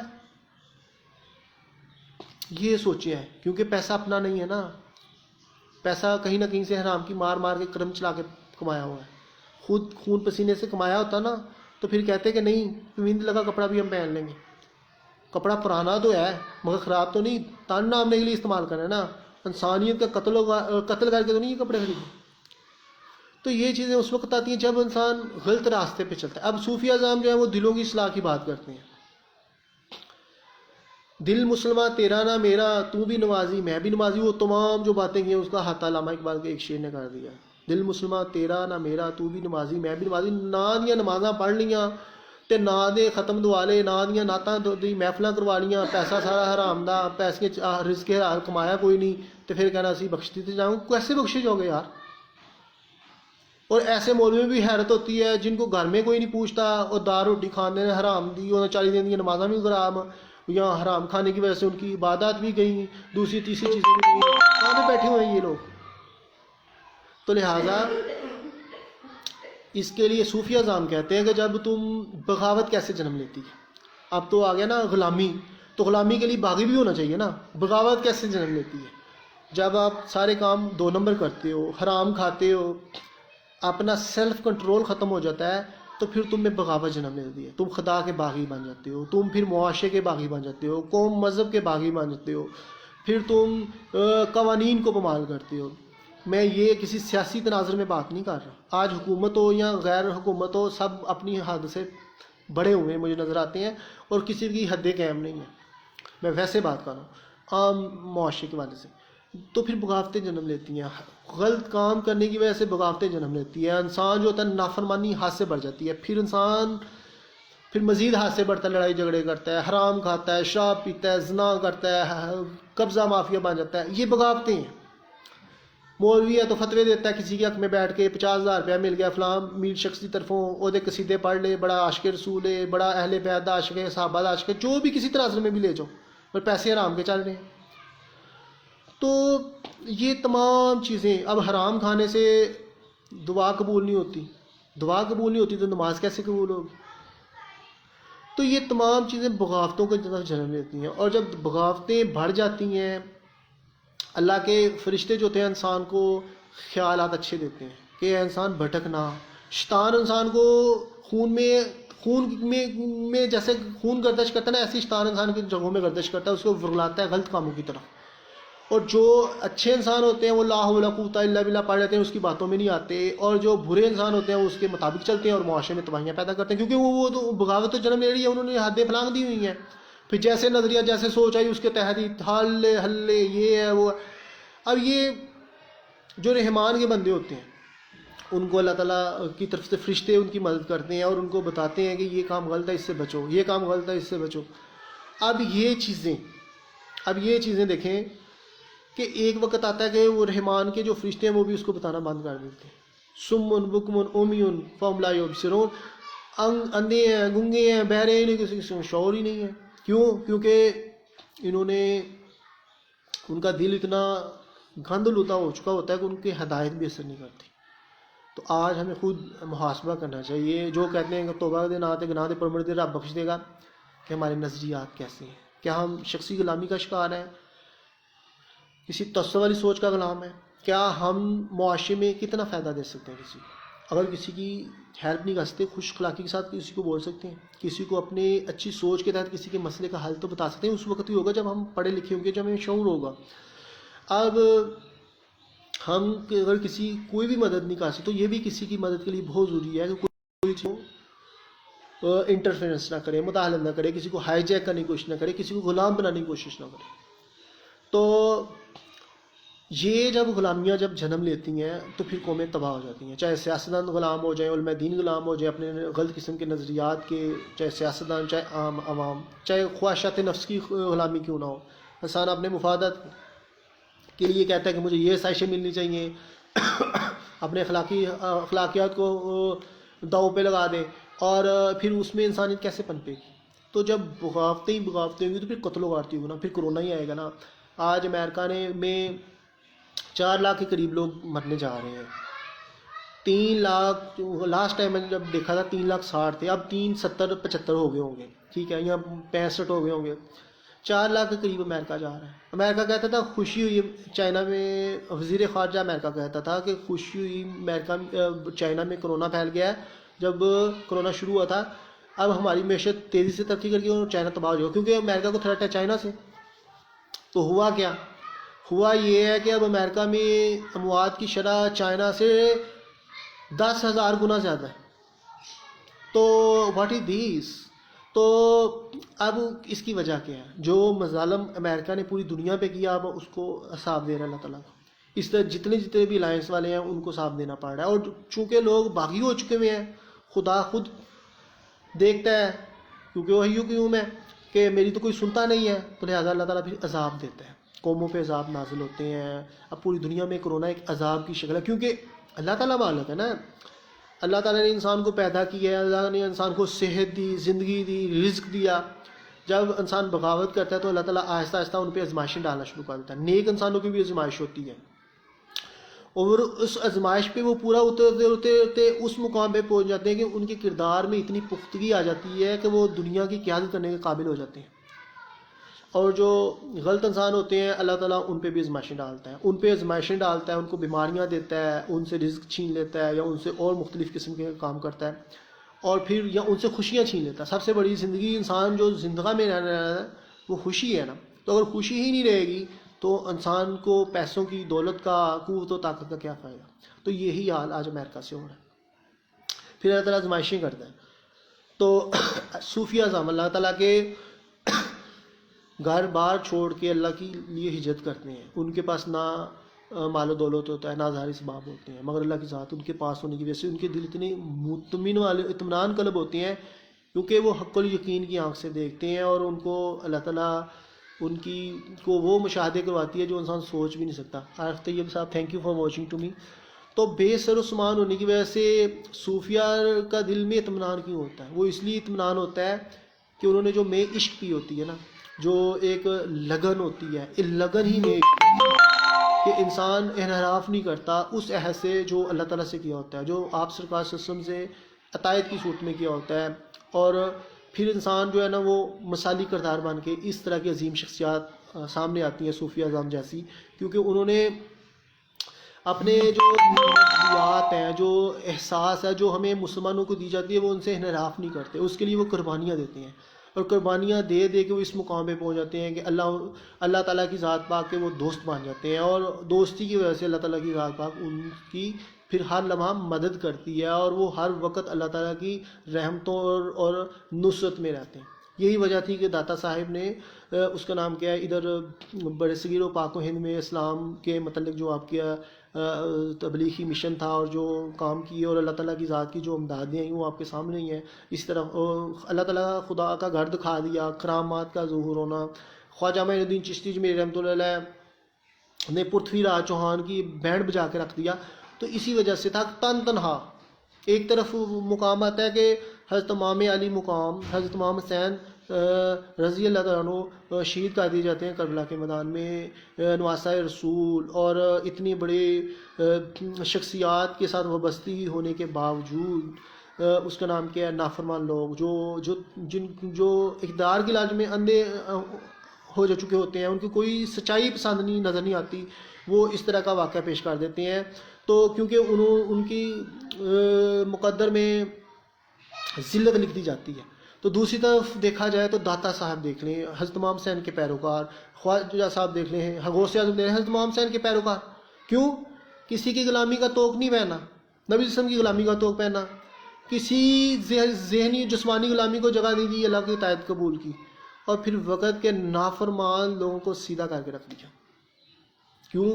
کیونکہ انہوں نے اللہ تعالیٰ کی مدد ان کے ساتھ ہوتی ہے۔ تو کہنے والا اگر داتا صاحب، خواجہ صاحب جیسی عظیم شخصیات جو ہے وہ یہ کام کر سکتی ہے. تو جو ان سے بڑی ہستیاں تمام حسین رضی اللہ عنہ کیا کچھ نہیں وہ کر سکتے تھے، مگر وہ اللہ تعالیٰ کی آزمائش کے تابع تھے. اللہ تعالیٰ اسی طرح مرد مومن سے اللہ تعالیٰ جان مال آل اولاد کا وعدہ کیا ہوتا ہے کہ میں نے تجھ سے لے کے تمہیں اس کے بدلے میں اپنی رضا دیتا ہوں، جنت دیتا ہوں یا یہ عہدے دیتا ہوں.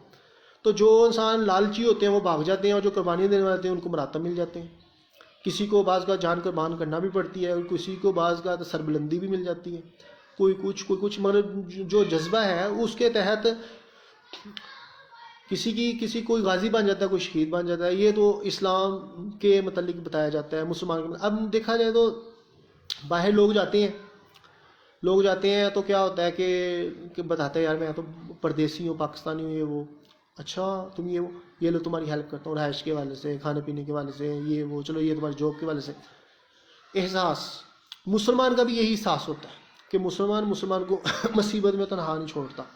جبکہ جو منافق ہوتے ہیں، جو مفاد پرست ہوتے ہیں، شیطان کے چیلے والے ہوتے ہیں، وہ بلیک میل کرنا شروع کر دیتے ہیں. بلیک میل کرتے ہیں، ان کو نقصان بچاتے ہیں، ان سے جو تھوڑا بہت چیزیں مسائل ہوتے ہیں وہ بھی چھین لیتے ہیں. ایک دنوں جی زیادہ یار میری ادھی کنال زمین کس نے کھولی ہے، اور جی ادھا کنال بچی ہوں وہ کوئی وکیل کھول لینا ہے، وہ تھانہ کچہری کھج جاتی ہے، کوئی ادھر کھج جاتی، کوئی ادھر کھج جاتی، وہ بالکل ہی تھا وہ جانا ہی نہ تو بہتر سے. اسی طرح کسی کے ساتھ حادثہ ہو جاتا ہے، وہ کہتا ہے میرے ساتھ یہ مسئلہ ہوا، کسی نے میرے پیسے پاکٹ کاٹ لیے، پولیس پہ رپورٹ درج کرایا، انہوں چوری کا نظام چمان کرتا جائے. تو کس طرح کا اسلام، کس طرح کی مسلمانی، کس طرح کی سوچیں. مسلمان تو ہوتا ہے فائدہ پہنچانے والا، مسلمان ہوا جس سے دوسروں کو نفع پہنچے. یہاں پہ نفع کوئی نظر نہیں آتا. یہاں پہ صرف کیونکہ انہوں نے لٹیرا سسٹم ہے، شیطان کے ہاتھ دو بیعتیں کی ہوئی ہیں، تو لوٹ مار کرو، انسانیت کی تذلیل کرو، انسانیت سے پیسے کھو. بھائی کو آج مارا ہے، رپورٹیں روز خبریں آ رہی ہوتی ہیں، بیوی بندے نو مار کے بھاج رہی ہے، بندہ بیوی نو مار رہا ہے، پیو نے بچے نو مارتا، بچے نے پیو نو مارتا، ماں نے بیٹے نو مار دیتا. یہی خبریں آ رہی ہیں. ماں نے کچھ دن پہلے کی والدہ نے زندہ اپنے بچے کو جلا دیا، چھوٹے سے بچے کو. تو جب کیا مطلب ہے، جو کہنے کا مطلب ہے روز خبریں یہ ماننی ہے کیا ہائی جیک ہو چکے تمہارے دماغ، قوم ڈپریشن میں ہے، قوم کے پاس ویژن نہیں ہے، اور اس کا نام کیا ہے. اور جب آپ کے ادارے بھی پراپر کام نہ کر رہے ہو تو قوم ریاست کے خلاف بغاوت کا سوچتی ہے. اور بغاوت یہ نہیں ہوتی کہ اب سیاسی تناظر میں لے کے جاؤ گے وہ کتنے کے لوگ باہر نکلنے. بغاوت یہ نہیں ہوتی کہ لوگ باہر نکل آئے ہیں حکومت کے خلاف اور یہ کر دیا. بغاوت یہ ہوتی ہے کہ لوگ چوریاں کرنا شروع کر دیتے ہیں. بغاوت یہ ہوتی ہے کہ لوگ قتل و غارت کرنا شروع کر دیتے ہیں. بغاوت یہ ہوتی ہے کہ لوگ حقوق چھیننا شروع کر دیتے ہیں. یہ بغاوت ہوتی ہے. تم سیاستدان تو 50,000 سیکیورٹی میں نکلتے ہو، اور جہاں تک وہ جو سڑکوں میں جاتے ہیں وہ جوتیاں کھاتے ہیں، تو یہ بغاوت نہیں، دہشت گرد بن جاتے ہیں. پھر کہتے ہو یہ دہشت گرد. ریاست کا کردار بہت اہم ہوتا ہے، لوگوں کو ویژن دینے کے حوالے سے، لوگوں کے جذبات کو مشروع ہونے کے حوالے سے، بچانے کے حوالے سے، اور قوم کو ایک علیحدہ ترقی یافتہ قوم کے حوالے سے. اور یہ ساری چیزیں اس میں علماء دین، سیاستدان، دانشور تقبہ اور مختلف شخصیات کا کردار نہایت اہم ہوتا ہے. اگر یہ تمام چیزیں نہیں چلیں گی اور احساس کم طریقہ ذرا سی پروٹوکول مل گیا، خوش ہو گئے سیاستدان، مولوی خوش ہو گئے، دوسرے سے خوش ہو گئے، فلاں فلاں، تو کبھی قائد اعظم علامہ اقبال کبھی ان چیزوں سے خوش نہیں ہوتے تھے. وہ بڑے بڑے لوگوں کے ساتھ ملاقات، بڑے بڑے لوگوں سے مراد یہ ہے کہ جن کے پاس اتنا اختیارات ہوتے تھے، مگر وہ اپنا موقف صحیح معنی میں واضح کرتے تھے. انہوں نے واضح کرتے ہوئے آزادی لے لی. آج تم اپنا موقف واضح نہیں کر سکتے تو پھر آزادیاں بھی ایسی ہوں گی نا، پھر بد دستور غلامی رہیں گی. اوکے، خدا حافظ. بہت لمبی ویڈیو ہے.